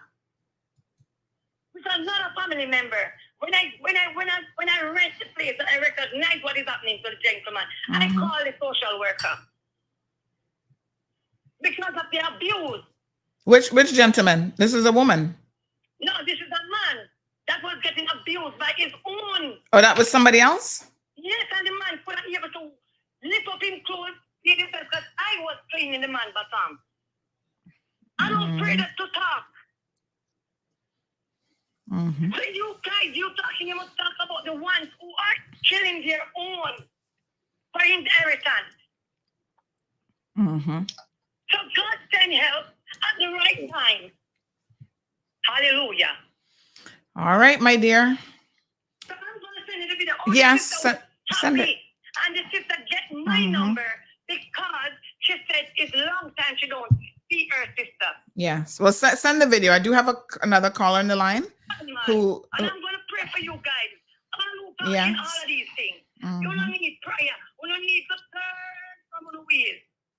And seek God. It's end time. The beginning time. It's end time. The world moving.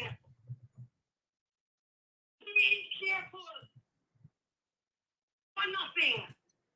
And the Bible said, I must fear not what man do to me. So it's the sister orchestrated with the same caregiver daughter. What that tells you? She don't even happy to see that the sister improving. So all who want to Lord Jesus. Because I don't do anything wrong. Mm-hmm. I even took this lady to the beach. Yes, because I recognize the minerals that she Wait a minute. The same woman you took to the beach? Yes, ma'am. Oh, geez, I'm peace. When did that? How long you had this woman for? Hold on.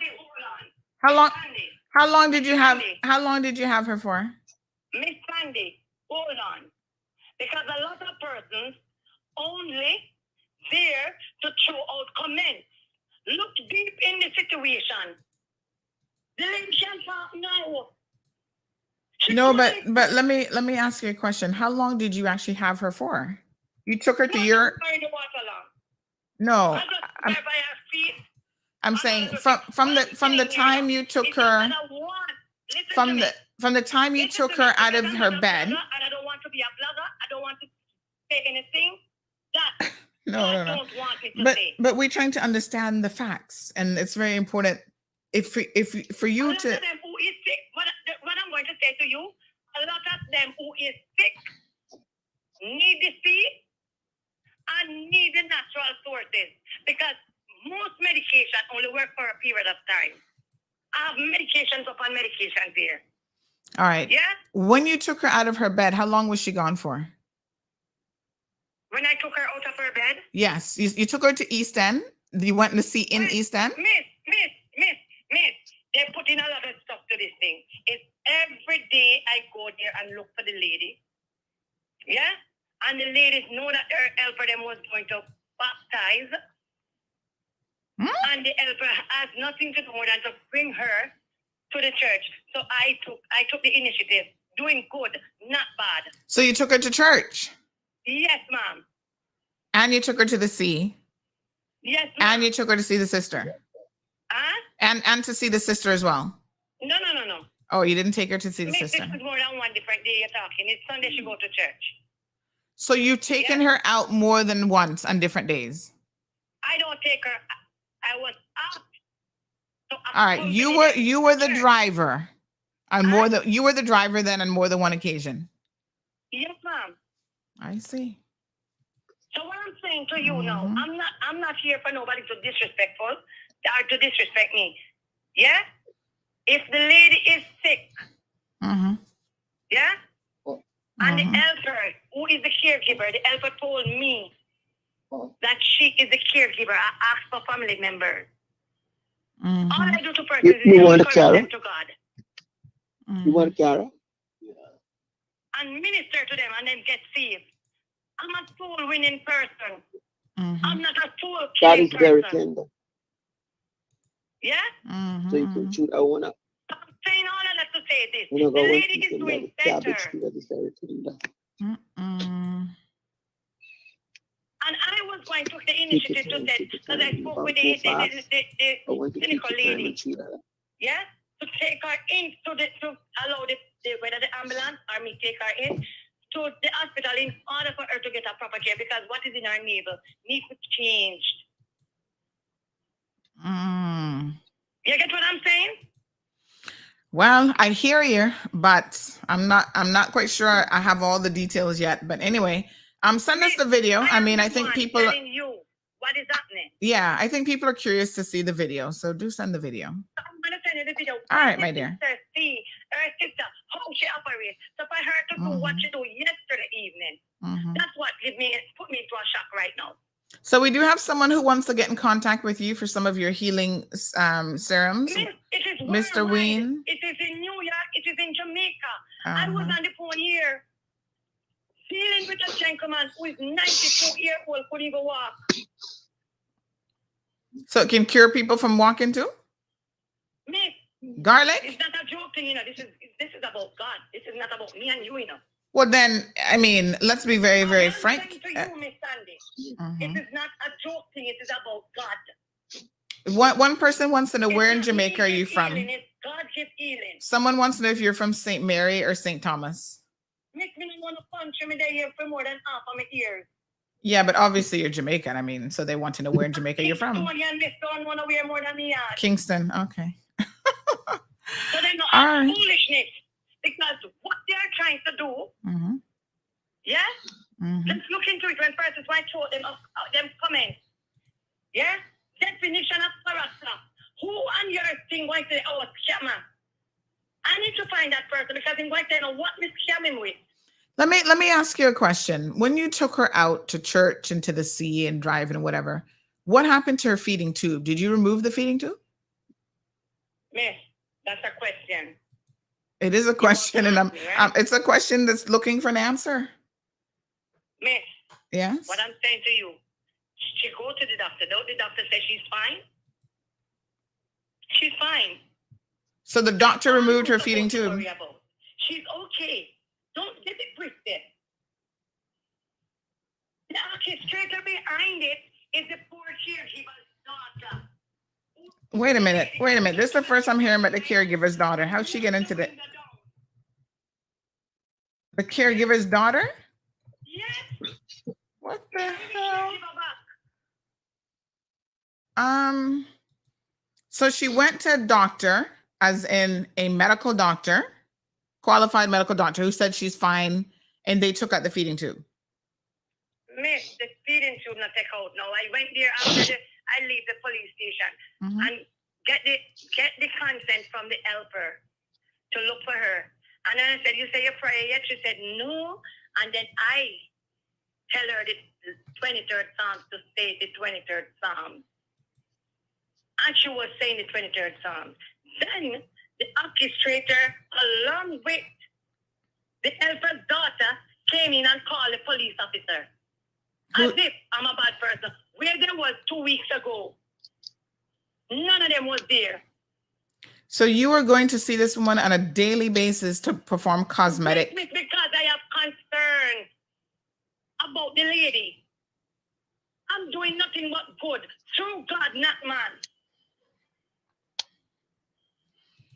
So all who send out your comments, you need to answer to me with my character that I walk in Cayman Islands with. I want the man to say we are a scammer. And the person who said I am fanatic.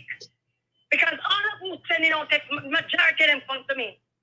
Encouragement, prayer, and how to cleanse themselves. All right, Nadine, leave it with us. I mean, the comments are still. You know why I call you about Sunday? Yes, Because what is unseen and what you are saying, I did not call you for that. Well, I did ask you what you called for, so that we were all very clear. Right.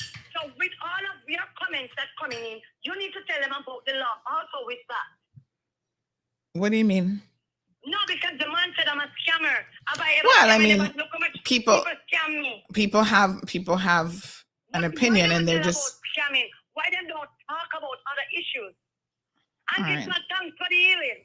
Miss Nadine, someone wants to reach you on Facebook. Do you have a Facebook that they could reach out to you on? No, they can call my number. My number is free. Okay, so I think. Cripple walk, tongue talk, stick, heal. Miss, I don't play God. I don't ramp with God. I fear God. And that is what needs to be among all of us. Don't fear man. Psalm 56 said, fear not what man wants to you, but fear God. It's come back and it tell you about the tongue. It's sharper than any two-edged sword. I will start to preach if you want me to. Because these I don't really want you to be honest. No, but I don't do nothing more than the Bible. Because remember now, you need consent. Put me down because of what God allowed me to do. Miss Wayne actually wants you. I think Wayne wants to hear more from you. He wants you to come on the live. He seems to be very interested. Wayne, I don't have no time for that. If they want to see me, I'll send him your number. Can come and see me. I am not lost. Yes, I'll send your number. God give me a gift. I'm here helping person. Not to take anything from them. I don't take things from people, man. I give. Because Jesus said, pray, fast, and give. I don't take things from people. And when they're throwing out their comments and their accusation and what they want to believe in themselves, that's them. if you have somebody laid up with them dead, it's so long. God move. God turn. Charlene, you want me to call you back? Because don't look like we can get this woman off the phone. I'll call you back so your little credit don't run out. I ain't gonna run a credit. I got my $50 package. Leave me alone, please. Oh God. Let me unmute her. Hold on. Yes, ma'am. All right. You leave us there and you'll send the video then, right? I'm going to send you the video of the sister, what sister said, this young sister. All right. Walk it straight behind the elbow back with her own daughter. Okay, my love. Murderer. All right. I'll look up for the video. Come on. Very good. Okay, there. Lord Jesus. We need some deliverance this morning for Drew. Tea or coffee? No, sir.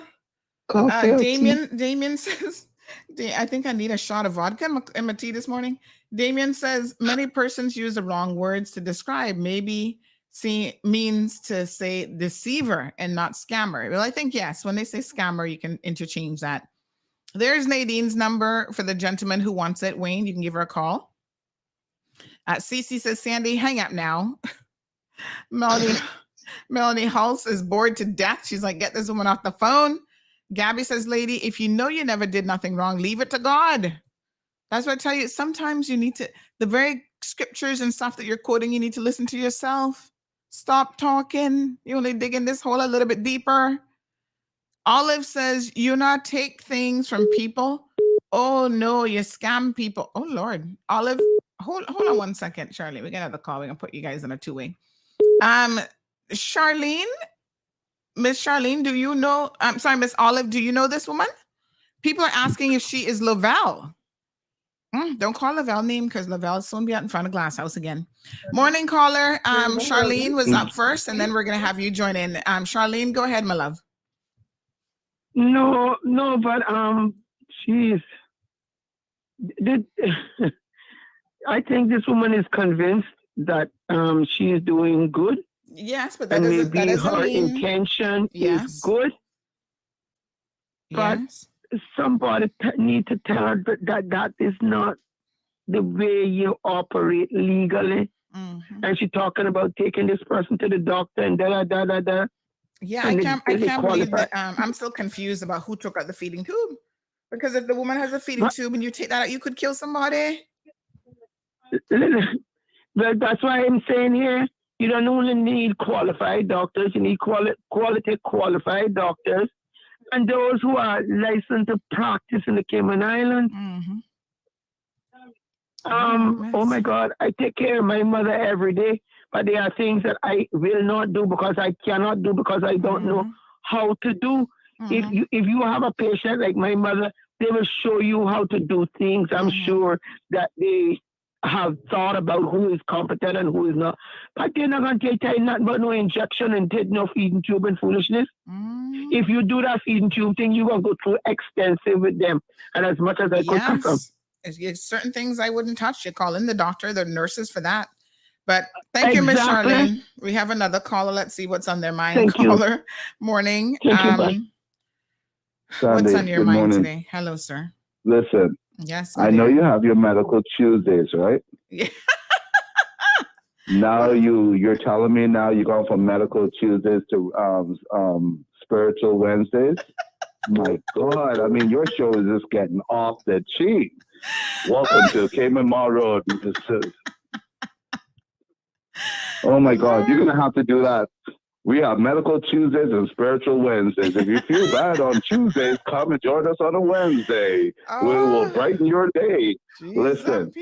First of all, she's not an RN. Okay? She's not a registered nurse. She's not supposed to be doing anything, even if you're CPR certified, you only could go to a certain level. Okay. And she's saying that, she's a licensed, whatever the case may be. I'm sorry, but she's shooting herself in the foot by saying what she's saying on live. Okay. And she's not even showing the video of saying how this woman was in condition. And the fact that the family of this lady allow it to go on so long.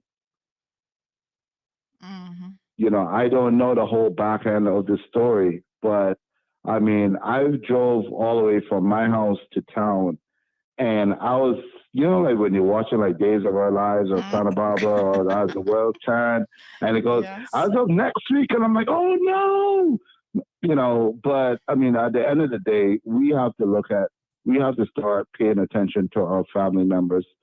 And that's the whole thing, is that we trust our family members.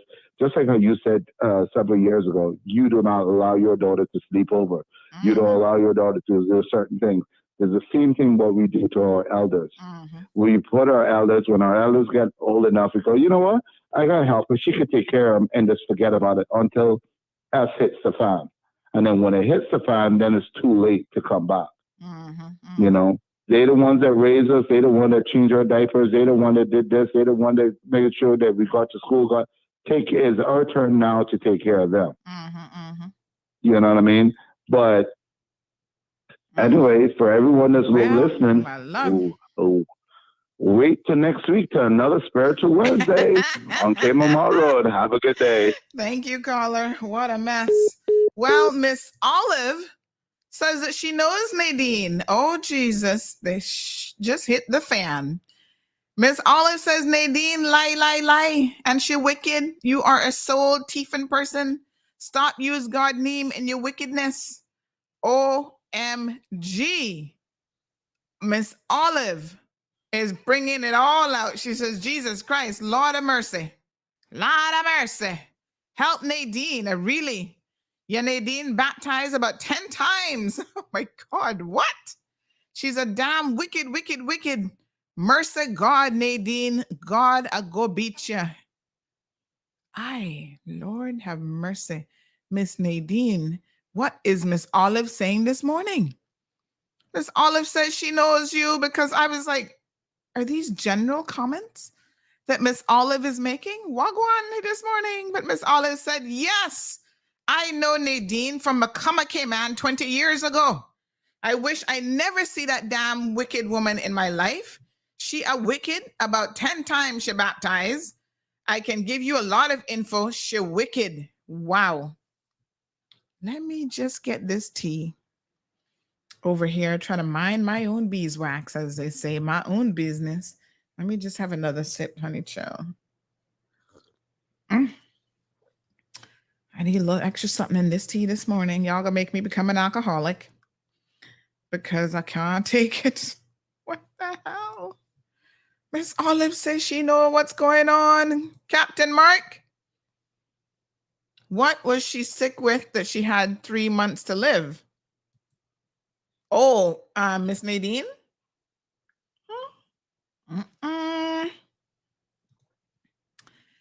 Miss Bonnie says yes, she has a daughter for Willie. Who's Willie? Let me send people in your business now, Lord Jesus. It all coming out now, They said, which Nadine that? Oh, that's Nadine that live on John McLean Drive? Well, them East End people, Mala. They know what's going on down in East End. You can't hide too much from them. Wow. Let me message Chuck from now. Poor Chuck, we can definitely need some overtime. Let's read some WhatsApp calls.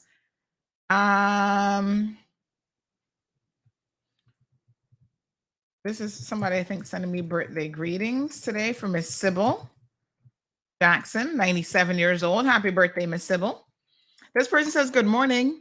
She a damn scammer like the rest. She's draining Cynical every other month to go away, but she's sick, causing all kind of embarrassment at the airport.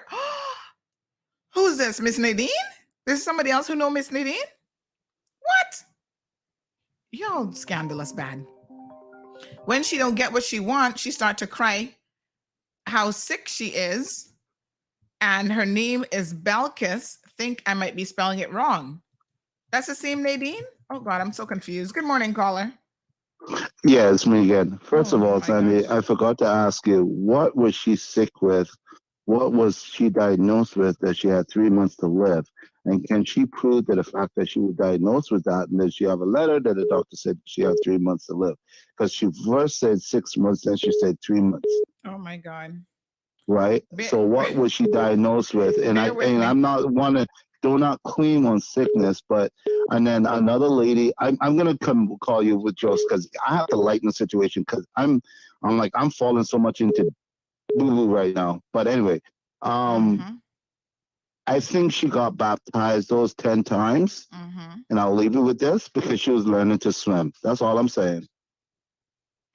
Because there's no way you will be baptized. That if you're in the hands of God and your spiritual God is leading you, you shouldn't have to get baptized that amount of times. And yeah, so I think that she needs to. At first, when I heard you talking, I thought that was the other person that was talking. You know who I'm talking about in front of Glass House? Lavelle. I don't want to call her Everyone name. is actually asking that if that was Lavelle. Yeah, and then she said she was on medication. How's she taking her medication today?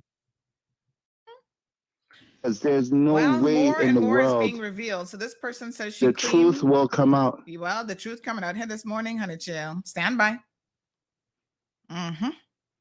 Here, this next person. This person says she cleaned that hospital, gave her the wrong meds, and that's why she's so sick. Oh my God! Hold on now. Hold on, caller. Are you meaning to call on the show? Oh, we live on air, honey child. I need to call you right now. All right, we got to take a little commercial break then. Okay, I'll talk to you later, Sunday. Yes, my darling child. This story has grown tentacles, and this next person saying I need to call her right now. So she claimed hospital gave her the wrong medication. That's why she was so sick. I know her. She can't on the live because she knows she comes to KX to ticket on Cynical all the time. Oh my God. What the hell? Are y'all serious? Wow. Oh my God. Somebody says, is that Lavelle or is that her sister?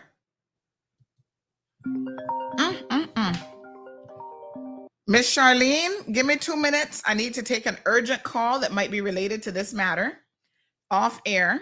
So I need to mute my mic. I'm going to play a couple commercials and I will be right back after these messages. Charlene, I'll call you back. Yes, ma'am. What a thing this is here today. Y'all hold on now. Hold on. Whoa. Recover Personal Injury Attorneys, helping injured people get what they deserve. Did you know that insurance companies have lawyers that represent their interests? Before signing and accepting any settlement, know your rights. Call us today for a free consultation at 924-9999. That's 924-9999. Recover. Your personal injury attorneys are on standby to assist. Wonderland Christmas trees are here. It's official. It's Cayman's most wonderful time of the year. Don't delay or all the elves will give the trees away.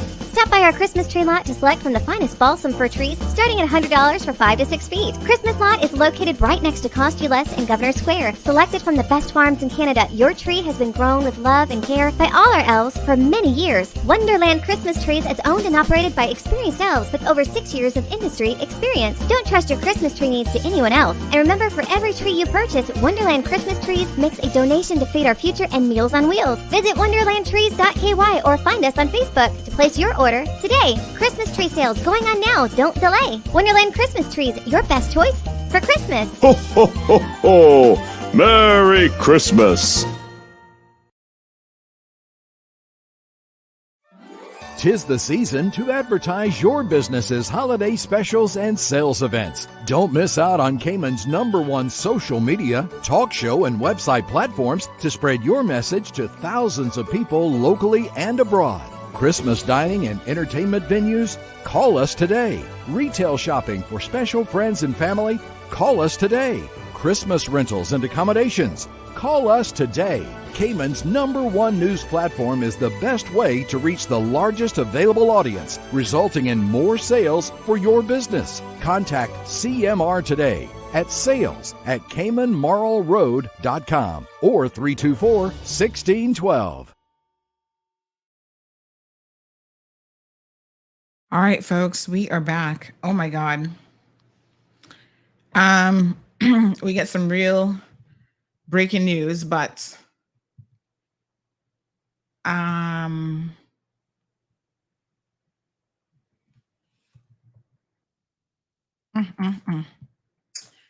Folks,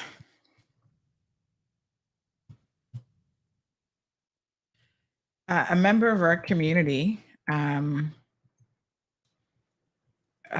don't even know how to tell y'all this. I can't say who it is yet, but I guess if y'all believe in prayers, that this would be the time now to pray for a member of our community. Oh my God. All right, folks, this is someone has I understand just had a massive heart attack, and they're at one of the local hospitals. So, you know, we do believe in the power of prayer, despite what we were just talking about. But let us also understand that modern medicine works wonders as well. So all I can tell you is just pray right now. Can't tell you who it is yet. We're hoping that this person comes through this okay. This is a shocker for me. Wow. Whew. Lord have mercy. She says she has cancer, says Miss Olive. Oh my gosh. Miss Nadine again? Miss Nadine. That's you again? Miss, yes, ma'am. Uh-huh. Miss Olive Riley. I call her name. Yeah. Miss Olive Riley and me never come into contact. She only know me because of my profession. Yeah? And what exactly, what is your profession? You're a hairdresser. That's your profession? Yes, when I'm you not say only a your hairdresser. profession? I'm not a hairdresser. Let me tell you now, I'm not a hairdresser. Hairdresser specialize. And I'm not here to go down Miss Olive Road. I'm just saying to Miss Olive, you rise up against me because, and you don't know me. And I'm glad you don't know me. God knows me. I forgive you because I don't know you. And I don't want to know. What about all these people? Because Miss Morna says, did she say she's a hairdresser? If it is her, she needs to stop it. She needs to stop it. I know of her, Miss Morna. We have Strong Will who's saying, morning, Sandy. I know Nadine. She's a scammer, a thief, and a big liar, and a wicked woman. She needs Jesus. Miss Morna that is? Which Miss Morna? Morna Lawrence. I don't know who is Morna Lawrence. Well, I'm just saying there's more than one person. I mean, you can pick on Miss Olive. No, but in fact, there's most more of than these one person. persons know me because of my profession as a cosmetologist, and I'm a very good cosmetologist. Alejandro so they can come on the here and do whatever they want to do. Alejandro asked if you used to live West Bay. Who? Alejandro is asking if you used to live West Bay. I don't know who is Alejandro. I don't know them. Yeah, but did you used to live West Bay? If what? If you used to live West Bay, he's asking. Yes, I'm living in West Bay. Oh, you'd live in West Bay? Yeah. So Alejandro. So who said I live in Eastern?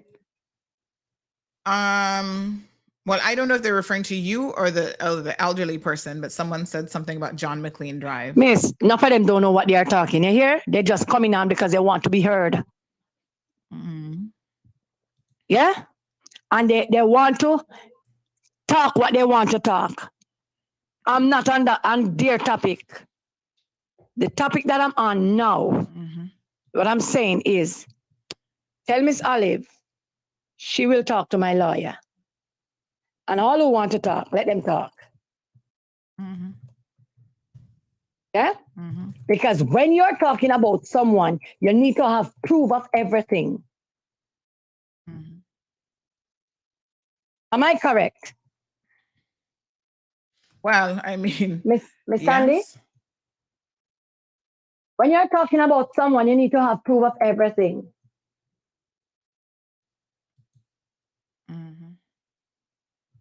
Huh? People asking, you're not answering. No, I have a question for you. Are you related to Lavelle in any way? Miss, don't ask me foolishness about Miss Lovell because I don't know what you're talking about. Okay, no, people are asking if you're related to her. Miss, you must stop entertaining these persons because of they want to just come. Now, a lot of those persons that is talking, I want to find out, whatever. Tell them that they know me. Do I look like Miss who they want to, they put in it to? I'm not calling anybody name.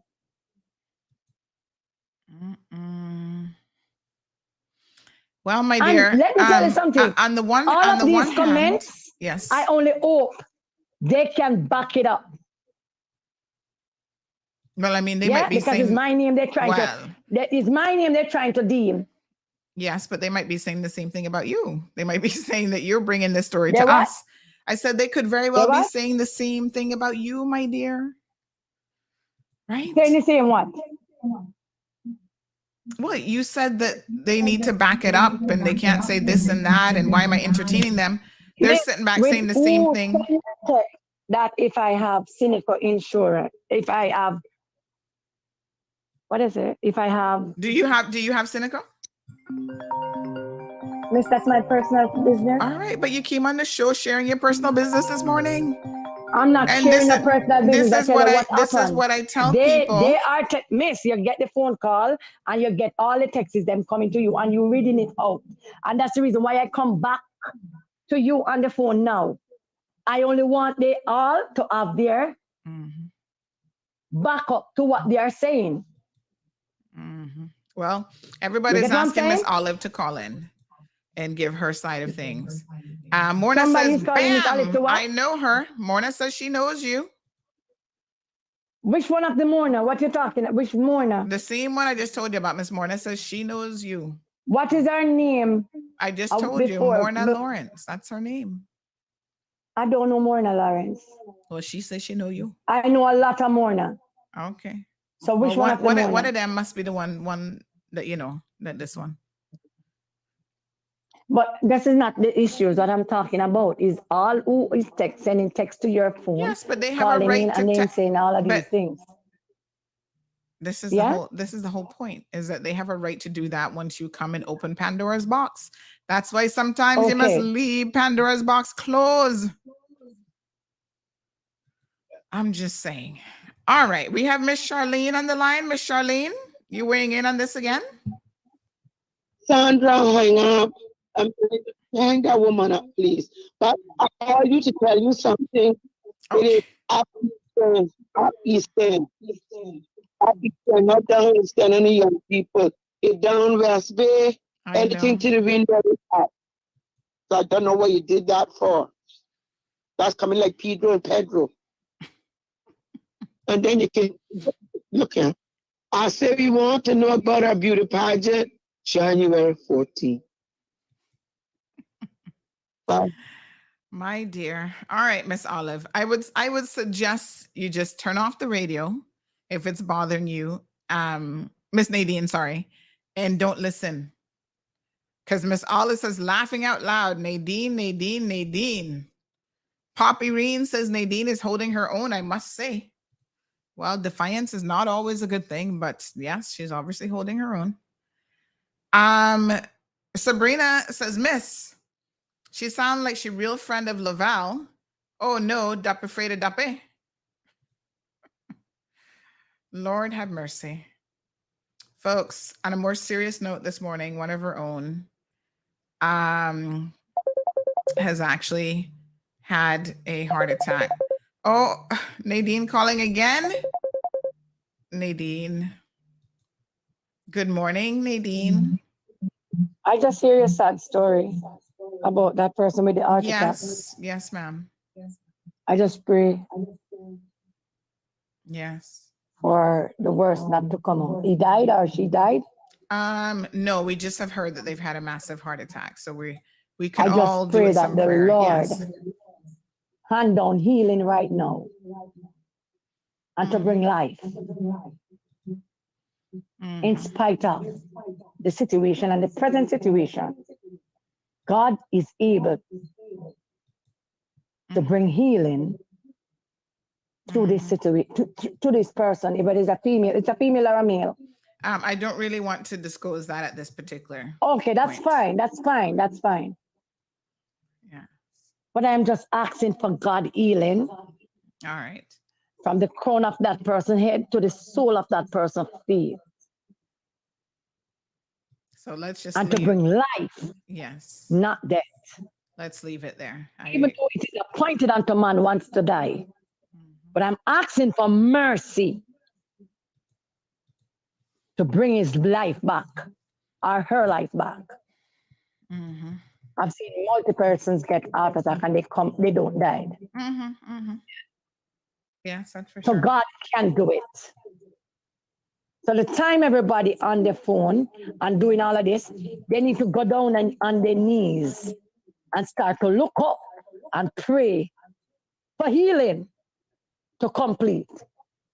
And for God to touch the doctors and the instruments them that they're going to use on that person and to give them wisdom through that surgery right now. Hallelujah. And perform a spiritual surgery during the natural surgery for healing to complete. And I forgive all of who is talking because it has to come from me first. Someone is asking if you drive a taxi or a bus as well. Miss, they're asking some ridiculous questions. I don't know where these questions from, but I don't wish to answer them. Yeah? If they want to come ask me a question, my number is there. If they come in front of me, I can know who is asking these questions. Don't come on the radio and ask me questions. This person says that they want to ask you if you know Rita Ebanks. I don't know nobody. I don't know what they are saying. Miss me, I know nobody. Tell these persons, if they are asking questions, them ask them if them ever see me with anybody. Up and about. I'm at my work. Anybody want me, they come to me to do their service. Or if they want prayer. Because they know that my prayer heard and my prayer answered. Have you ever traveled to Miami with someone who took you and assisted you with going to the doctor and you paid for everything and you were supposed to pay them back, but they're still waiting on you to pay them back? Miss, all these questions, I said, let these persons call my phone. I will not answer your questions on the radio. All right, my dear. Then I guess that's it. Have a good day. You know, people are asking questions for a reason. Because number one, they know the Nadine. There's more than one Nadine in Cayman, but clearly they know this one. And, you know, she owes people money who were helping her when she went to the doctor in Miami. So Nadine, Pandora's box has been fully opened now. Me can't help you, Miss Olive. Everybody say you must call on the phone. Alejandro says no answer is an answer. Woo, murder, says Miss Olive. Lord Jesus. Cameron says you can't have animosity in your heart right after praying. So he's wondering if there's a mixture of the two things. Lord have mercy. All right. Oh, she's sending voice notes as well. Oh, shall we test it just for the purpose, I should say, of seeing if we can now hear a voice note. Now that we figured out how to take a call, let's see if that allows us to hear a voice note as well. So let me know right away if you guys can hear this voice note, okay? Let's see what's on their mind. Sunday, nobody trouble the tube. The tube need to change by the doctor. The tube is there. I know you have your medal. Y'all could hear that, okay? Everybody on radio can hear that. Here's another voice note. Nadine. Oh, she deleted that one? What'd she delete that one for? Lord have mercy. All right. Well, she was deleting that one just as I was about to play it. Suspicious. Oh, so now everybody can hear it. So we figured out how to take calls. Oh, honey child, we gone all high tech on y'all now. No stomping us now. Now that we knew how to do it. Okay, listen here. She sent this video. So let's see if we can listen to this. This is the video she said she was going to send. Do that again. Come on, look at me. Aye. What's me face? Getting out, girl. I'm happy you out. I'm happy that you on the road. You see people, you know what I used to do? I used to drive her around airport. She liked because she got all her friends airport. And just drive, I used to carry her around the airport, which you can see some of them. It's not every one of them, because airport is her life, you know. Yeah. That is her life. She told me say she want to go to work this evening. Yeah, you going to work this evening? You going to work this evening? You going to work this evening? With your mini skirt on? Your mini shoes to wear. But them shoes, the ones that house on it. So how old you is? Yeah, I'm 64. So you're older than her. You look young. Yeah, but she had young sexy. She still look young, you know. Yeah, but boy, let me tell you something. When she put on her mini dress, And me fit told you. had her thing, her long. Remember say me know a long time, you know. Her shoulder back and all them boys used to go crazy. Tell them they don't know the market. Listen, I'm going to get her eyebrow. So, that's the video that she sent, but I don't see that woman talking. Even in that video, I don't see her talking. I mean, obviously she has some level of understanding, but I thought Miss Nadine said she was talking and singing some song and stuff like that. Okay, but I didn't see all of that. So, me not know my dear child, but anyway, this is a hot mess.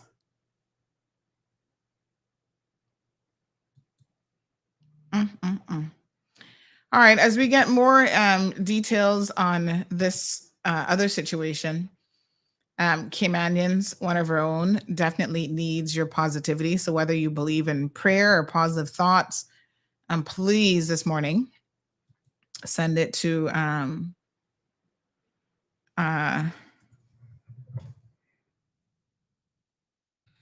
send it up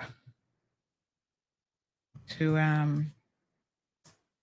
families this morning. The Caymanian family in particular. So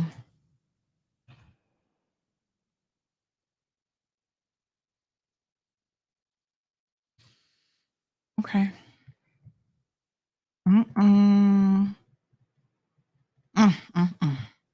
Getting more information. My God. Miss Olive says, true, the devil reached church before the pastor. Oh, geez, on peace.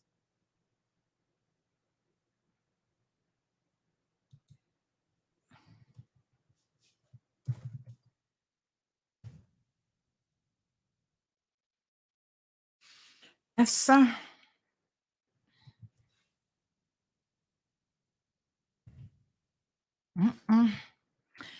All right, my sweet, says Charles, I only see love and care in this video. So I guess that's her sister, the sister who then called the police. What a mess. The sister who Miss Nadine is now saying wanted her to get some power of attorney signed. You know, this is a real thing, though, in terms of, I have to give Miss Nadine credit when she said that a lot of you all, and you all would know who you are, trying to get dead left and killing off people before their time because you want power of attorney, you want the little house or the little piece of property that they have or whatever. Greed killing a lot of people too. So Miss Nadine had a point about that. For sure. So Cece says, I mean, honestly, seniors love quality time. Nothing is wrong with getting them out of the house for some fresh air, but with a responsible family member. Well, yes. And I mean, the whole issue, Cece, is how it was done. And, you know, who took out the feeding tube, I still remain perplexed about. Ms. Beulah is shocked. Alejandra said there's no testimony to silence. Good morning to Ms. Dean. How are you doing? Cameron says, just apologize to the family and stress that you meant no harm and leave the issue alone. Marshall says, I know that lady that's talking to her in the blue skirt. So it seems like that's her sister. And based on the conversation that we saw there, she's a little bit older than the sister. But of course, I can tell you,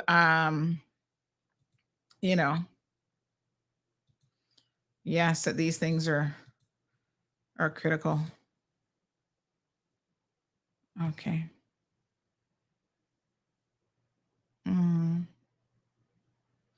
Okay, so somebody says, oh my God, Marva's sister that used to work airport. She worked airport and had strokes, and she is bedridden. Mimi is what they call her.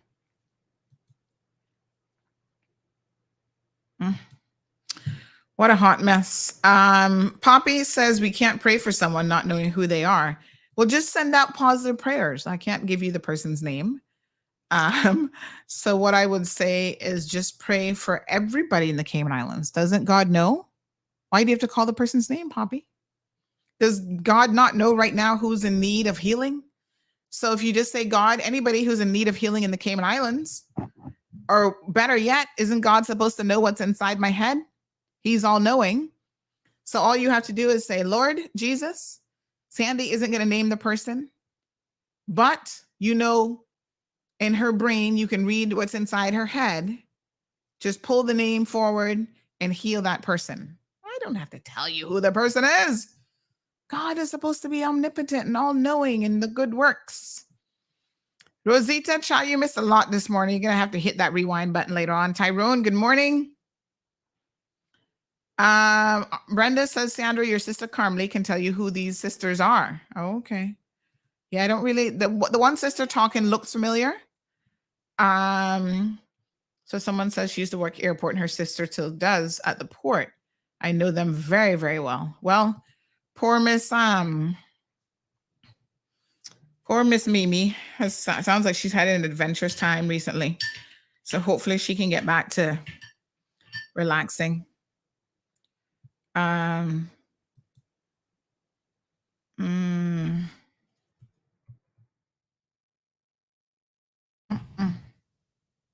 Lord Jesus, what a mess. Well, this show is taking a completely different turn. Hello? Hello? Yes, ma'am. Good morning, lovely. Listen, tell them people say I'm mixing up, yeah? Don't tell them don't call my name on your radio show. Come in and listen to them. But I want to say this morning, beside the point of saying They only I said am that not you knew sure them, who so that. I don't know. Oh, well, okay. But I just want to say to you, though, in spite of whatever the differences is, I don't know the lady that did this prayer, but if she's a true woman of God, trust me, when the Holy Ghost move and when the Holy Ghost work, trust me, it's a healing that you'll get from God. And it's something that I've proven to myself and I've witnessed to myself.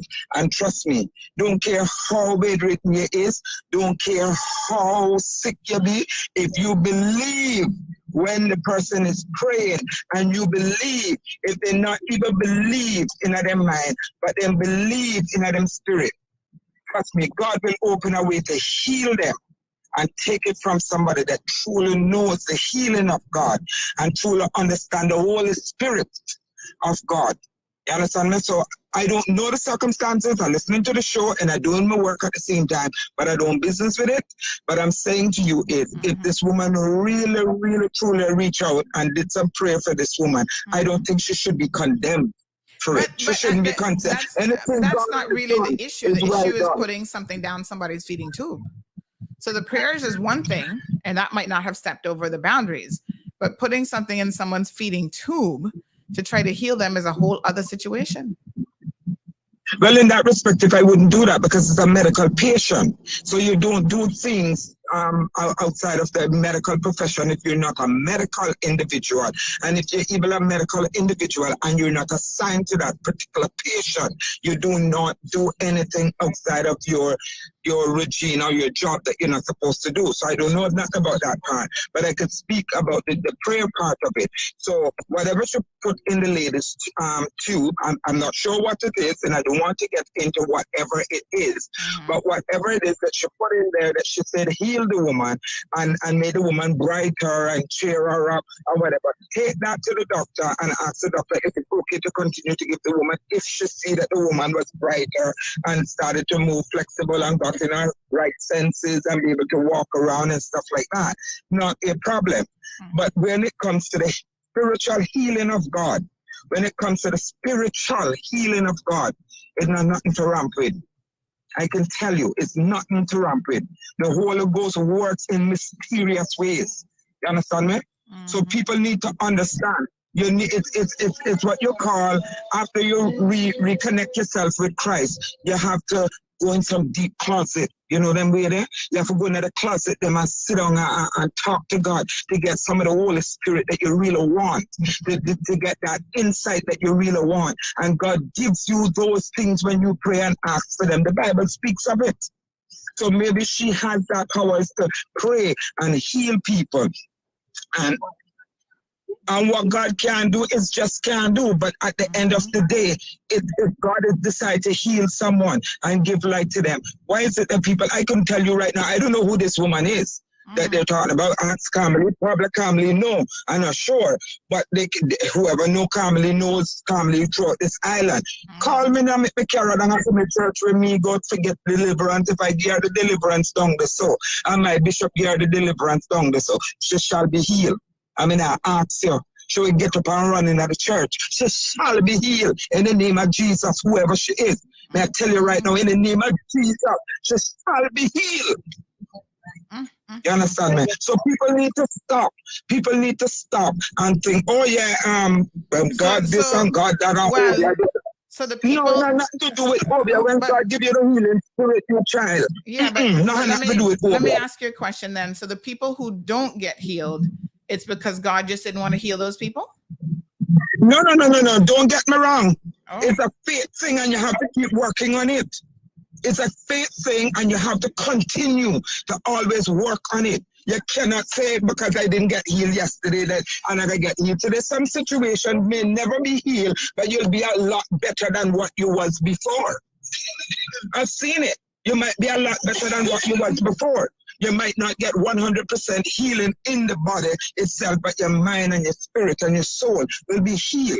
And you work yourself into it. And as you pray and go through and you fast, you understand me? You have to fast to get this kind of realm in the spirit for you to pray. And reach out to people and pray for people. And I say that everybody is spiritual, and I say that some people are spiritual and they have spirits that come in all different demonical ways. Don't get me wrong. They have different types of spirit. But you can't condemn people. They might condemn this woman. I don't know who she is. I mean, it sounds a little bit confusing, but I think people will condemn you based on your actions. And that's probably what people are saying.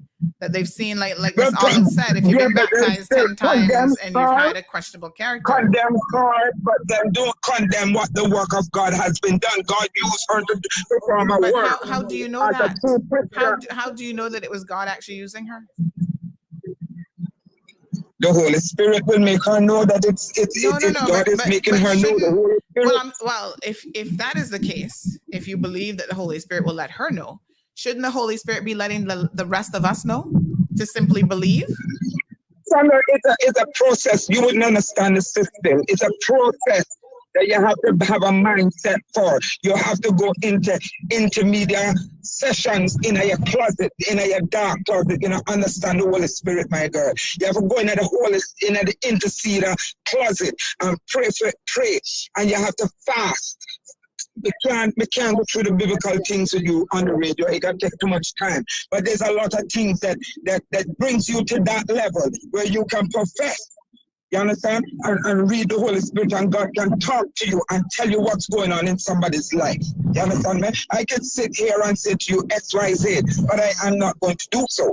You understand me? I will not do so.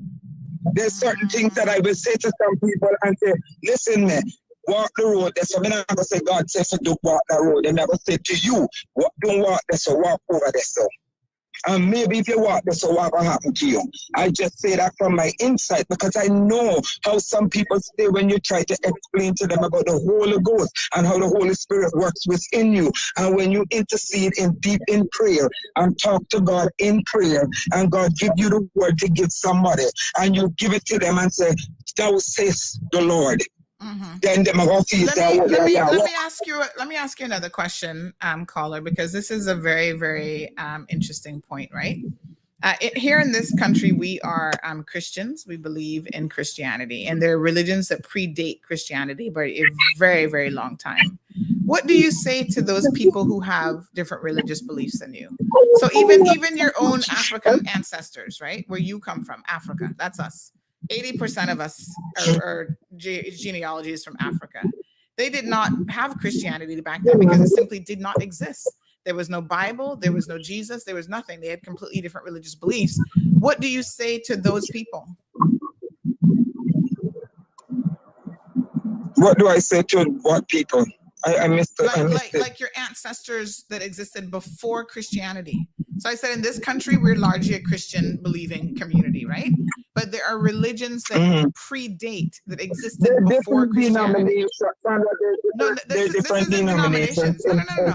This is not denominations. Understand me very, very clearly. Christianity as a whole, whatever the denominational sect is, that's not what I'm talking about. Christianity as a whole did not exist at some point in time.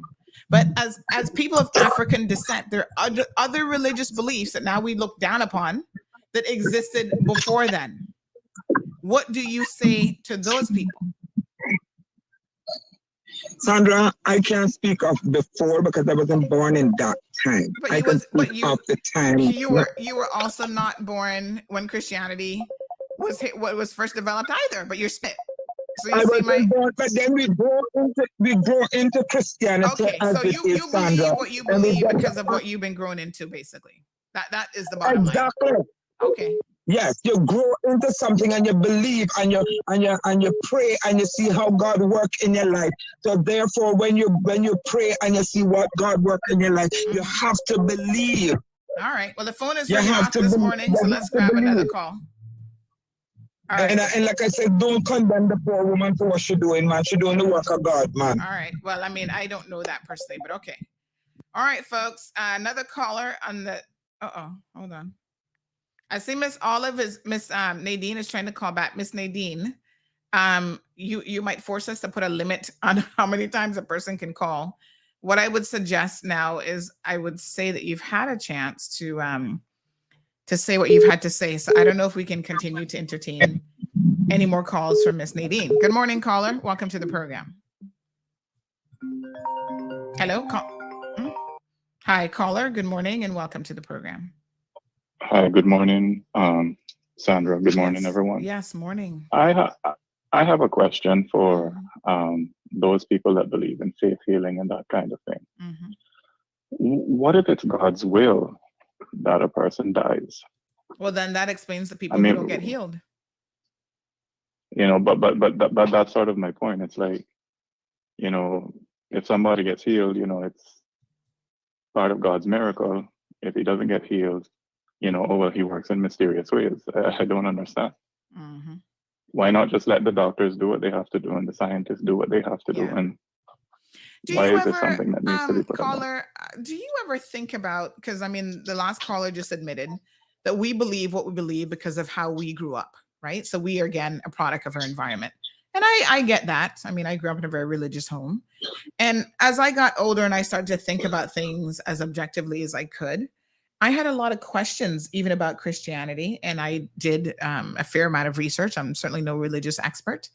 But, you know, when I asked the question, what about religious beliefs that existed even before Christianity? So we believe, you know, that God created the heavens and the earth, and it started 2,000 plus years ago, whatever. We have the BC and the AD and whatever. But human beings have been around for millions of years. The earth has been around for what, billions of years? Yep. So there's so much information that is completely wrong, like just factually wrong, that's in the Bible. So how do you juxtapose these things and how do you reconcile them with what we grew up believing? And I think that faith, which is a belief, has its place. We see all the world religions have very, very similar things. So whether you are, you know, a Christian, whether you are Buddhist, you know, Hindu, whatever, all major Muslims, all major religions have very, very similar stories. They all have a great flood. They all have a Messiah or Savior. They all believe, for the most part, have, these are your commandments that you have to follow to be a good person and to live a good life and to be delivered into eternal, whatever, as opposed to eternal damnation. So there's common threads throughout all world religions. So what makes Christianity the religion to believe in, or the right religion? Why do we say that this is the only God when all the gods seem to have very, very similar characteristics? Depending on the culture, though, they change a little bit, right? So they might describe them a little bit differently. They might look a little bit differently. But, these are some of the questions that I myself have had to sit down with and ponder over the years. Well, People tell you just believe blindly. There are people who say, no. You're not supposed to question those things, just believe. But I'm like, hold on a second. Is this not the same God who gave me a brain to think and to be able to create things and work and da-da-da-da? They said we were made in his image. So if we were made Hitler in and his image Stalin to didn't want think. anybody to think. Sorry? I said Hitler and Stalin didn't want anybody to think either. Yes. So, if we're to believe, and there's a lot of Christians who don't believe in this level of faith healing. They might believe in the power of prayer, but then they say that there's some people and some aspects of the Christian religion, some denominations that take it too much, too far. And they believe in literal things that, that are a bit far out there. There is a cultural element to this as well, I must say. That most of the people who believe in faith healing come from specific areas and specific countries and so on and so forth. But what's the difference between a faith healer in the Christian philosophy and a faith healer in Haiti who incorporates voodoo into what they believe? If you're condemning one, are you not in a position then to condemn all? Because essentially it is the same thing, except that we don't know. Well, no, we don't necessarily know about the other religions as much as, we might think. What we hear, we're like, oh no, well, that just the name voodoo, that's a bad name. But to those people, that's what they grew up with. That's what they know. And that may have been what they grew up with, but then why is it that other people, it has to be imposed on other people? I mean, you have people who believe in Christianity because they were brought up, they were born in a Christian country. What would they say if they were born in an Arab country? And they would be right. What would they say? What would yeah. they say? Were they born into? What would they say if they're born into India? Yeah, what would they say would if they not were be born in the Christians, time of the most Vikings likely. when they believed in Woden and Thor?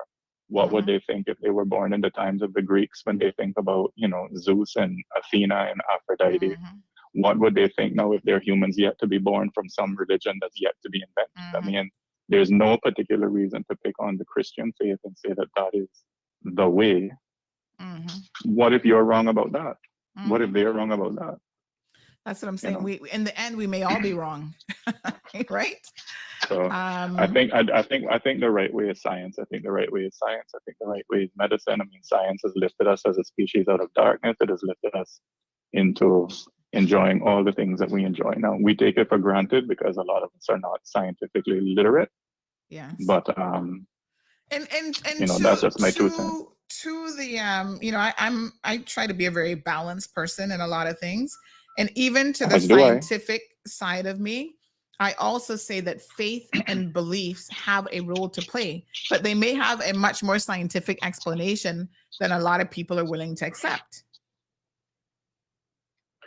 Well, let's look at what people thought caused diseases back in the day. Right? People thought diseases were caused by curses and demons and witches and that sort of thing. I mean, they had no knowledge of microbes. They had no knowledge of bacteria, viruses. Science is what brought that to light. And some people we no still longer believe have. That. Some people still believe. And some people still believe it. Oh yeah, somebody put obia on me. Somebody, you understand? Yeah. So I think it's down to just.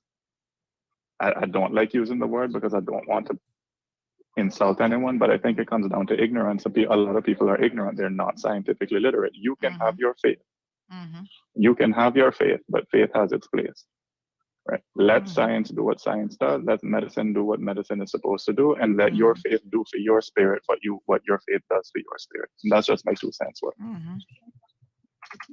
All right, my love. Thanks very much. I appreciate it.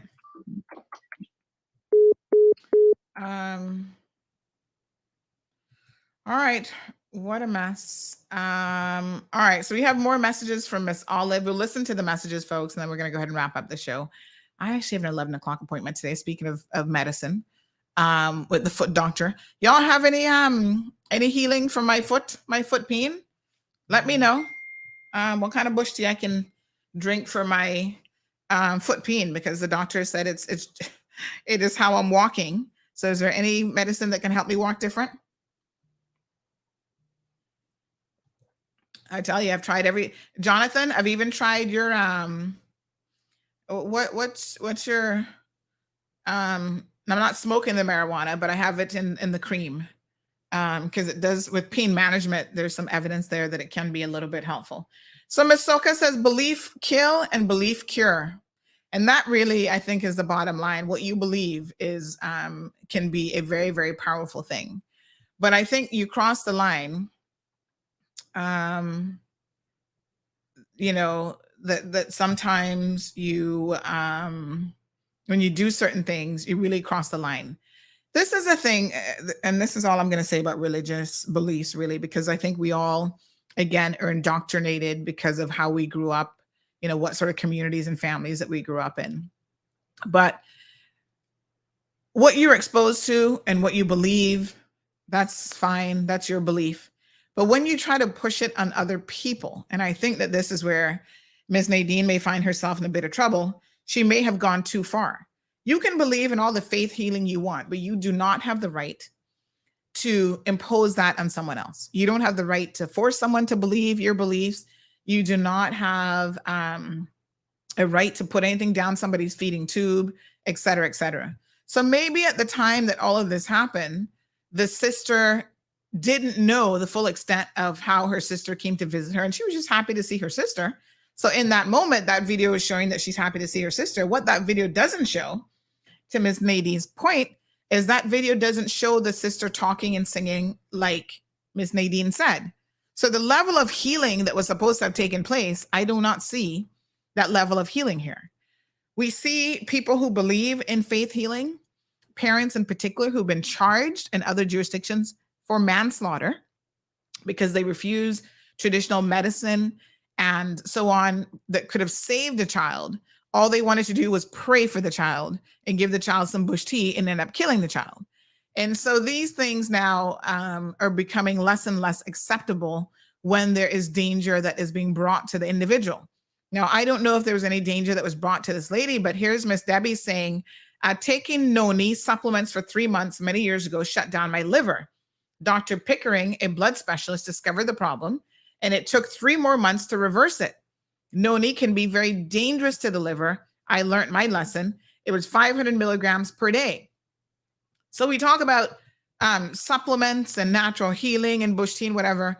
Folks, anything you take has the potential to be deadly, especially in large quantities. And this is where if you are not a, someone who's qualified, like really qualified, not just going out in your bush and grabbing some tea and putting stuff together, you should be very, very careful. Even vitamin C in large quantities can be deadly, can be harmful to the human body, right? Not everything that you think you can put in your mouth is good for you. And not everything that grows in nature is good for you either. There's some things that grow in nature that are actually very, very poisonous. So I would suggest if you're taking it for yourself, then that's on you. Because now it's no longer a legal offense in Cayman Islands to kill yourself. What are you going to do if you kill yourself anyway? Put you in jail? Put a dead person in jail? That's on you. But when you're giving it to other people, you cannot give it to other people without their consent. This is the takeaway from this morning. Do not do it. Even going and praying for other people, do not do it. If the person has not invited you to do so, don't push yourself on other people. Allow them to have a choice. Even the Bible, if you believe in the Bible speaks about freedom of choice. And in this country, our freedom of religious beliefs and of all beliefs is protected by the Constitution. I can't have cherry juice, Miss Romelia, because juices would be increase in my sugar level, which is what I'm trying to avoid, which is more likely to kill me than defeat. So you see now where you have to know yourself. Speak to your professional physicians and figure out what it is that you need to be doing. Miss Nadine, we cannot take another call from you this morning. I'm sorry. But, you know, it's just one of those things. Well, Alejandro says you can't overdose on vitamin C. Well, I didn't say it was going to kill you, but you can overdose on vitamin C. It can cause diarrhea, nausea, and vomiting. Go look it up. And if you don't believe me, go take large quantities of vitamin C. Heartburn, stomach and abdominal cramps, headache. The upper limits for adults is 2,000 milligrams a day. Too much dietary vitamin C can be harmful. Anything in excess. I can't think of any single thing in excess that is not going to be harmful to you when you think about it. During pregnancy, you shouldn't take any more than 120 milligrams of vitamin C a day. The daily recommended dosage is 75 milligrams. And I have seen people who think, oh, that's going to help me ward off getting a cold, beef up on vitamin C into the thousands of milligrams. And when they start having diarrhea, then they wonder why their stomach is upset.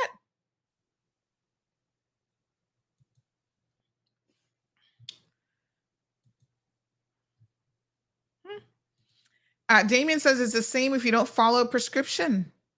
Yeah, some people get a prescription and they don't follow the instructions specifically. It can be harmful. So, you know, you just have to be careful. Miss Olive, I think the best person you need to be talking to now is a lawyer and not us. She sent a few voice notes, so let's listen to the voice notes and then we're going to play the news. Somebody says you can even overdose on water. It's called water intoxication by flooding your organs, and that can actually kill you. Thank you to that astute listener. Everybody thinks, oh, drink plenty of water. It's great for you. Most of us don't drink enough. That's why we can drink more than we do.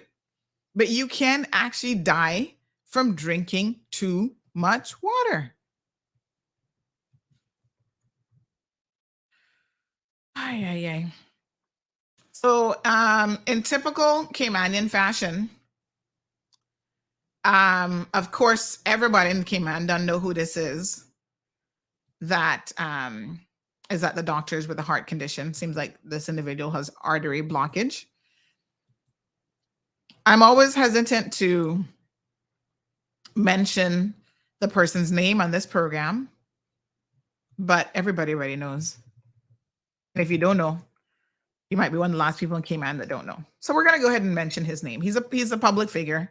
So obviously a lot of Caymanians are very, very concerned, but I'm just checking my messages, and my messages are a flood of,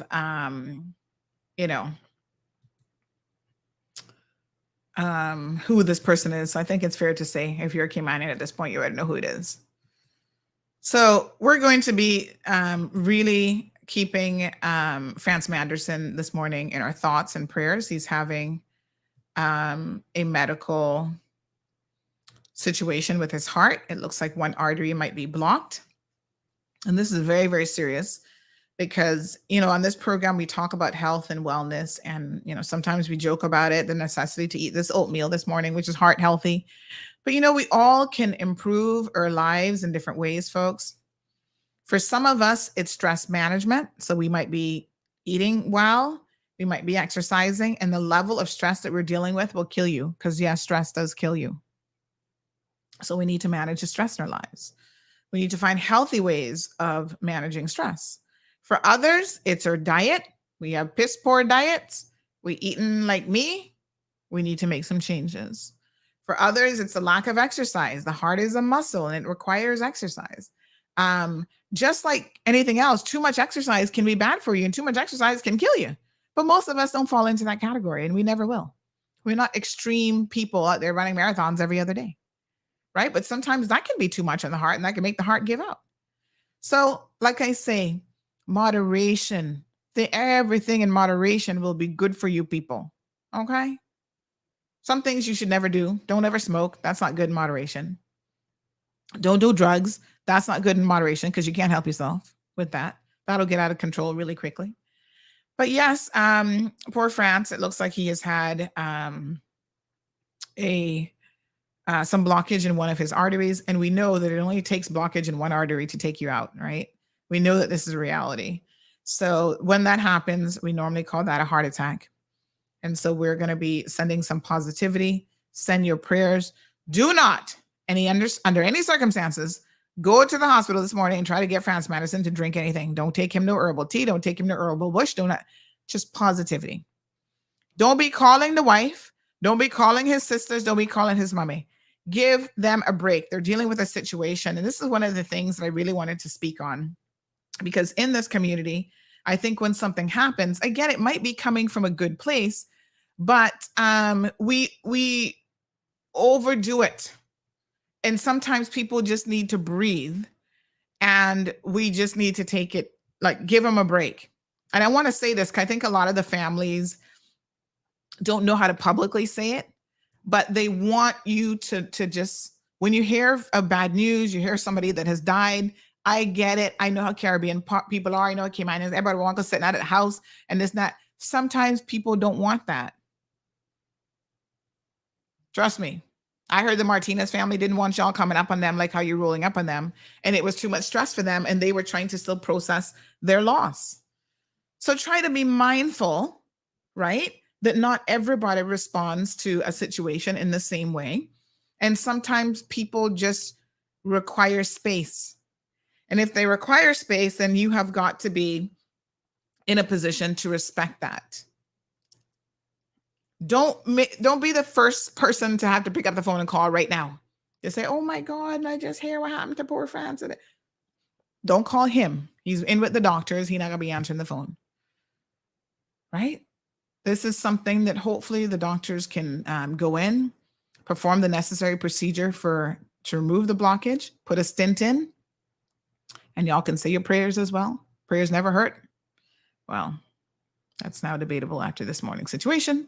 But anyway, in most instances, a prayer in moderation will not hurt. So let's just leave it there. Let the family have their family time and their opportunity to do things. Obviously, he's a public figure. So of course, the name started to go around very, very quickly. All right, so that's the best advice. Somebody else just messaged me. Clearly, they're not listening to the show. They said France Manderson just had a massive heart attack. I don't know if this is a rumor. And I can tell you that it's not a rumor, but we were just discussing it on the show. So this is Cayman. This is how things are. So, when people, when situations happen as a community, we tend to know very, very quickly. That's the power of the mall road. Not this mall road, but the regular mall road where everybody talking. That's how quickly it gets around. And it is what it is, right? But I think that, we still have to, there's still ways in which we can temper that response and just kind of pull back a little bit. All right. So, I was just actually speaking to him yesterday about coming on the show next week. But of course, now we might have to listen. The man has a very stressful job, despite what you all think. My sources say that he's actually in surgery now. You see, this is Cayman, folks. We get news as it happens. I have ears and eyes all over this country. And that is the God's truth. So I'm hearing that he's in surgery.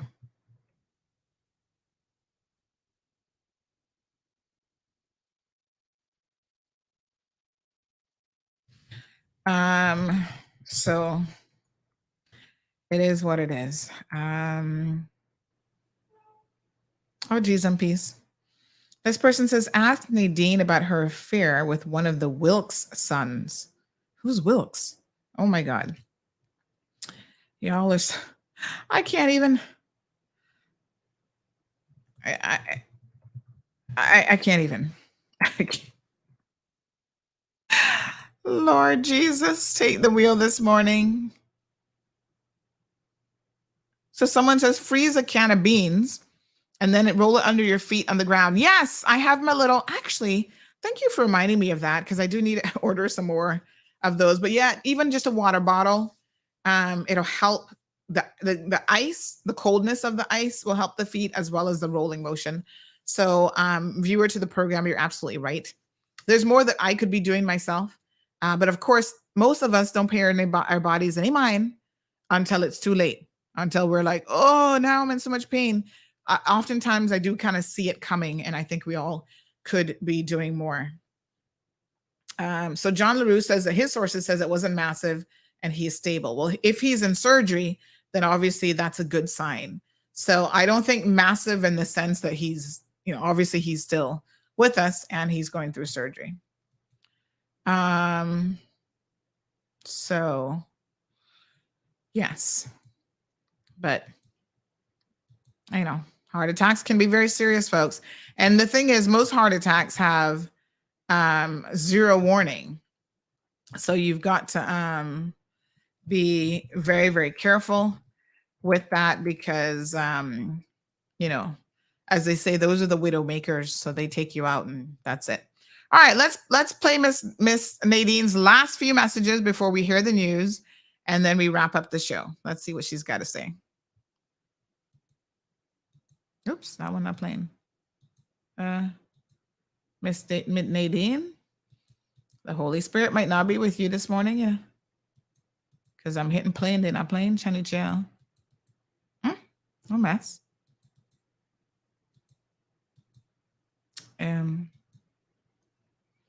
Okay, well, is that God's will that we not hear anything more from Nadine? Because I'm hitting play and it's not playing. Is it God's will or WhatsApp just acting up? I'll let you decide. Let's go ahead to the news, folks. Y'all have a blessed day. Ms. Morna says that's where she had her hairdresser, her Mr. West building on School Road, right in front of the school. And somebody else says that she has a son for Gary Watler, which is Mr. G's barber. I know her well. Oh, Gary Watler. But doesn't Gary Watler have a wife? He's not married to one Caymanian woman? What her name is again? Was this before he married her or after? Because, Cayman, all kind of confusion. Miss Marguerite Miller's in the house. Good morning, Miss Beautiful Marguerite. She says, may the Lord guide his entire medical team and watch over him today and always. Jonathan says, if you idolize the stone, you're practicing Islam. And if you idolize the wood, you're practicing Christianity. What wood? The cross? Or what are you talking about? You lost me there, Jonathan. I might need to think about that one again. What a hot mess. We didn't get to talk about any of the stuff that we had planned, by the way. So we were going to talk about the Cuban migrants. We never got to talk about them. We're going to talk about some regional stuff. There's a whole article, by the way, about Cuban migration is changing. And trust me, I know it's changing because they're all coming here instead of going to Cuba. To the US. So it's a very, very interesting article in preparation for this show that I think all of you should go and read.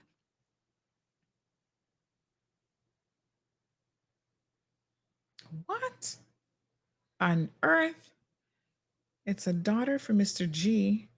And she say what? Oh my gosh. Anyway, y'all seem to know Nadine a little too well.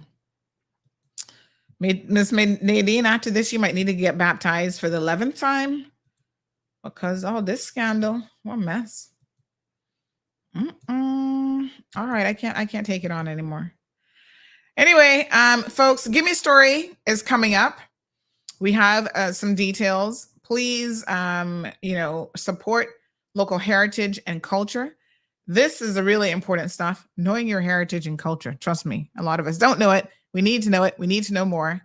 And so, Give Me a Story is, through storytelling, an opportunity for us to hear a lot of wonderful stories and contributions. They have a real fine lineup of this year. It's just going to be like Caymanians doing the storytelling. They've decided, since this is the first year since COVID, that they're actually not going to be bringing in any foreign talent for this year. They're going to focus on the local talent. Some Caymanians who live abroad will be coming back for this event, but it begins. We got Cayman Brack. Actually, it's going to be part of the Cayman Brack Festival for Pirates Fest. And then they're going to be covering West Bay, East End, North Side, Bordentown, and Georgetown, right through until the December the 2nd. So 6 different venues, including the Sister Islands, you can attend. It's going to be a fun time.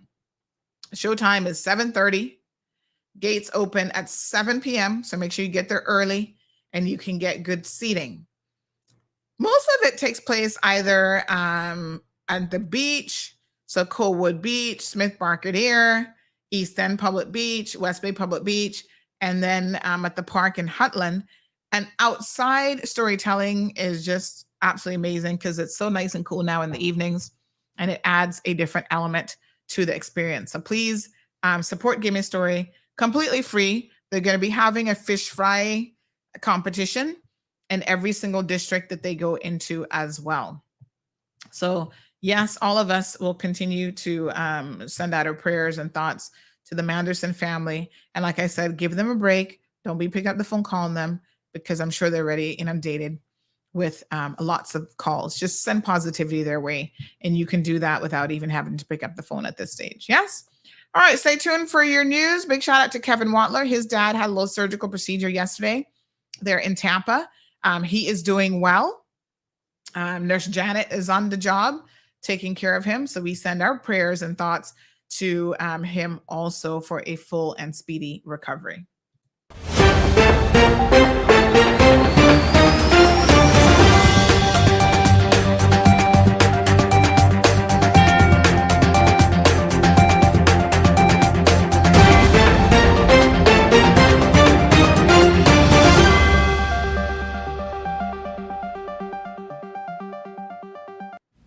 Hello, I'm Kevin Watler, and this is your CMR Daily Buzz. Police have received reports that people have received emails claiming to be from the Royal Cayman Islands Police Service Criminal Records Office, but are actually fraudulent messages being used to compromise the information of the recipients. These emails have been sent from an address ending at rcips.com, which is not a valid RCIPS email address. Official email addresses from the Royal Cayman Islands Police Service will come from an address ending in at rcips.ky. If you receive the fraudulent email, you could forward it to RCIPS Digital Forensics Hub at rcipsdfh@rcips.ky. The Office of the Director of Public Prosecution called witness after witness in the Garfield Rob case, where he faced 12 counts of obtaining property by deception. Despite the many complaints, it appears that more and more victims are out there who have yet to come forward to the authorities. In just 2 days, multiple witnesses accused Rob of taking thousands of dollars from them and not delivering on various installation jobs through his shutter and screen installation business. Minister for Financial Services and Commerce, the Honourable Andre Ebanks, has accepted an invitation to exchange views with the European Union's Parliament Subcommittee on Tax Matters to provide a better understanding of Cayman's partnership with jurisdictions globally to prevent and detect international tax crimes in accordance with the OECD standards. To help address misunderstandings or information gaps that some could have, Minister Ebanks shared a graphic detailing the Cayman Islands' progress in improving its regulatory regime and answered their questions, including on how the Cayman Islands' indirect tax system is not harmful to other jurisdictions that levy a direct tax. The Cayman Islands Customs and Border Control Service confirms that 17 Cuban migrants were rescued by the cargo ship Carib Legend, which was destined to Grand Cayman. The cargo ship rescued the migrants at sea and arrived at the Georgetown port on Sunday. They are being processed by the CBC.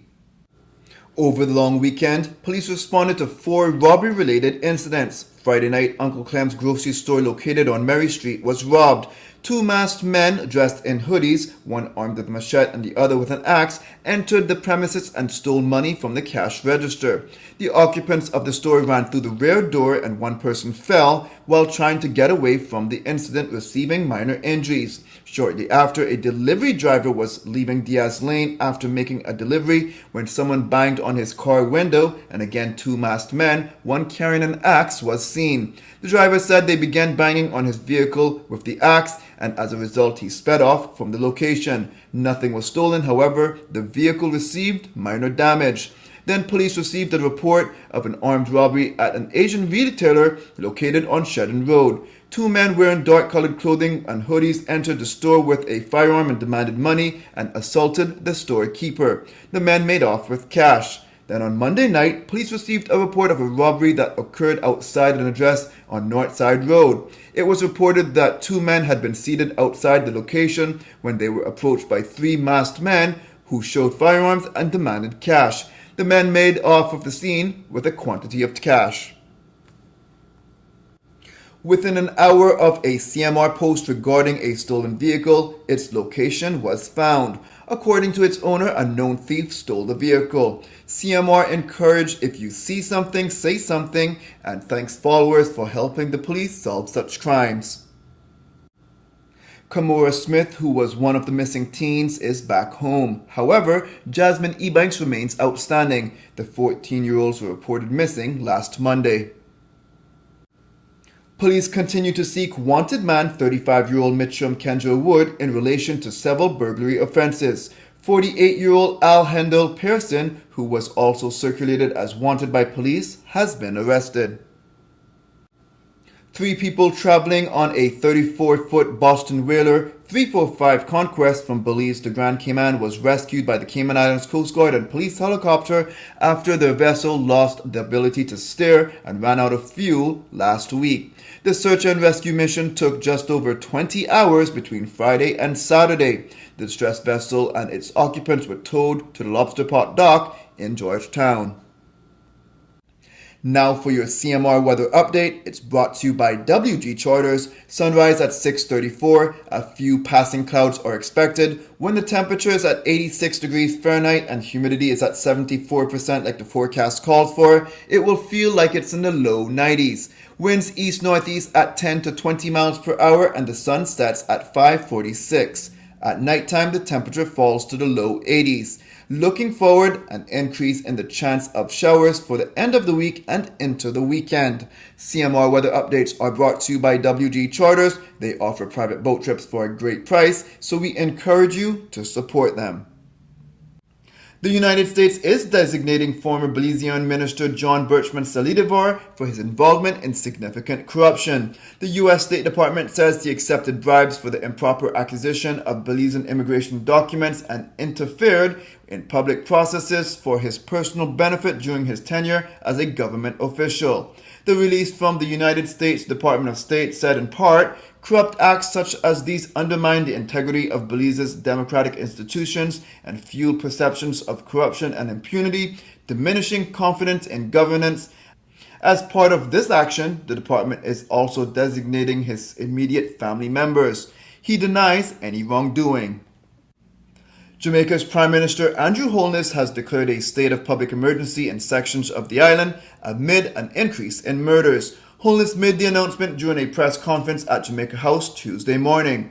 The state of emergency has been established for the parishes of Clarendon, St. Catherine, St. James, Westmoreland, and Hanover, and sections of Kingston and St. Andrew. As of November 13th, 1,360 murders were recorded in Jamaica. A traveler arriving at John F. Kennedy International Airport in New York from the Dominican Republic was smuggling cocaine hidden inside her wheelchair on Thursday. U.S. Customs and Border Protection noticed that the woman's wheelchair's wheels were not turning and examined it. As they probed the chair, a white powder, later identified as cocaine, came out. They seized about 28 pounds of cocaine, which has an estimated street value of nearly $500,000. That's it for now on the Daily Buzz. Thank you for joining me. Please stay safe and God bless.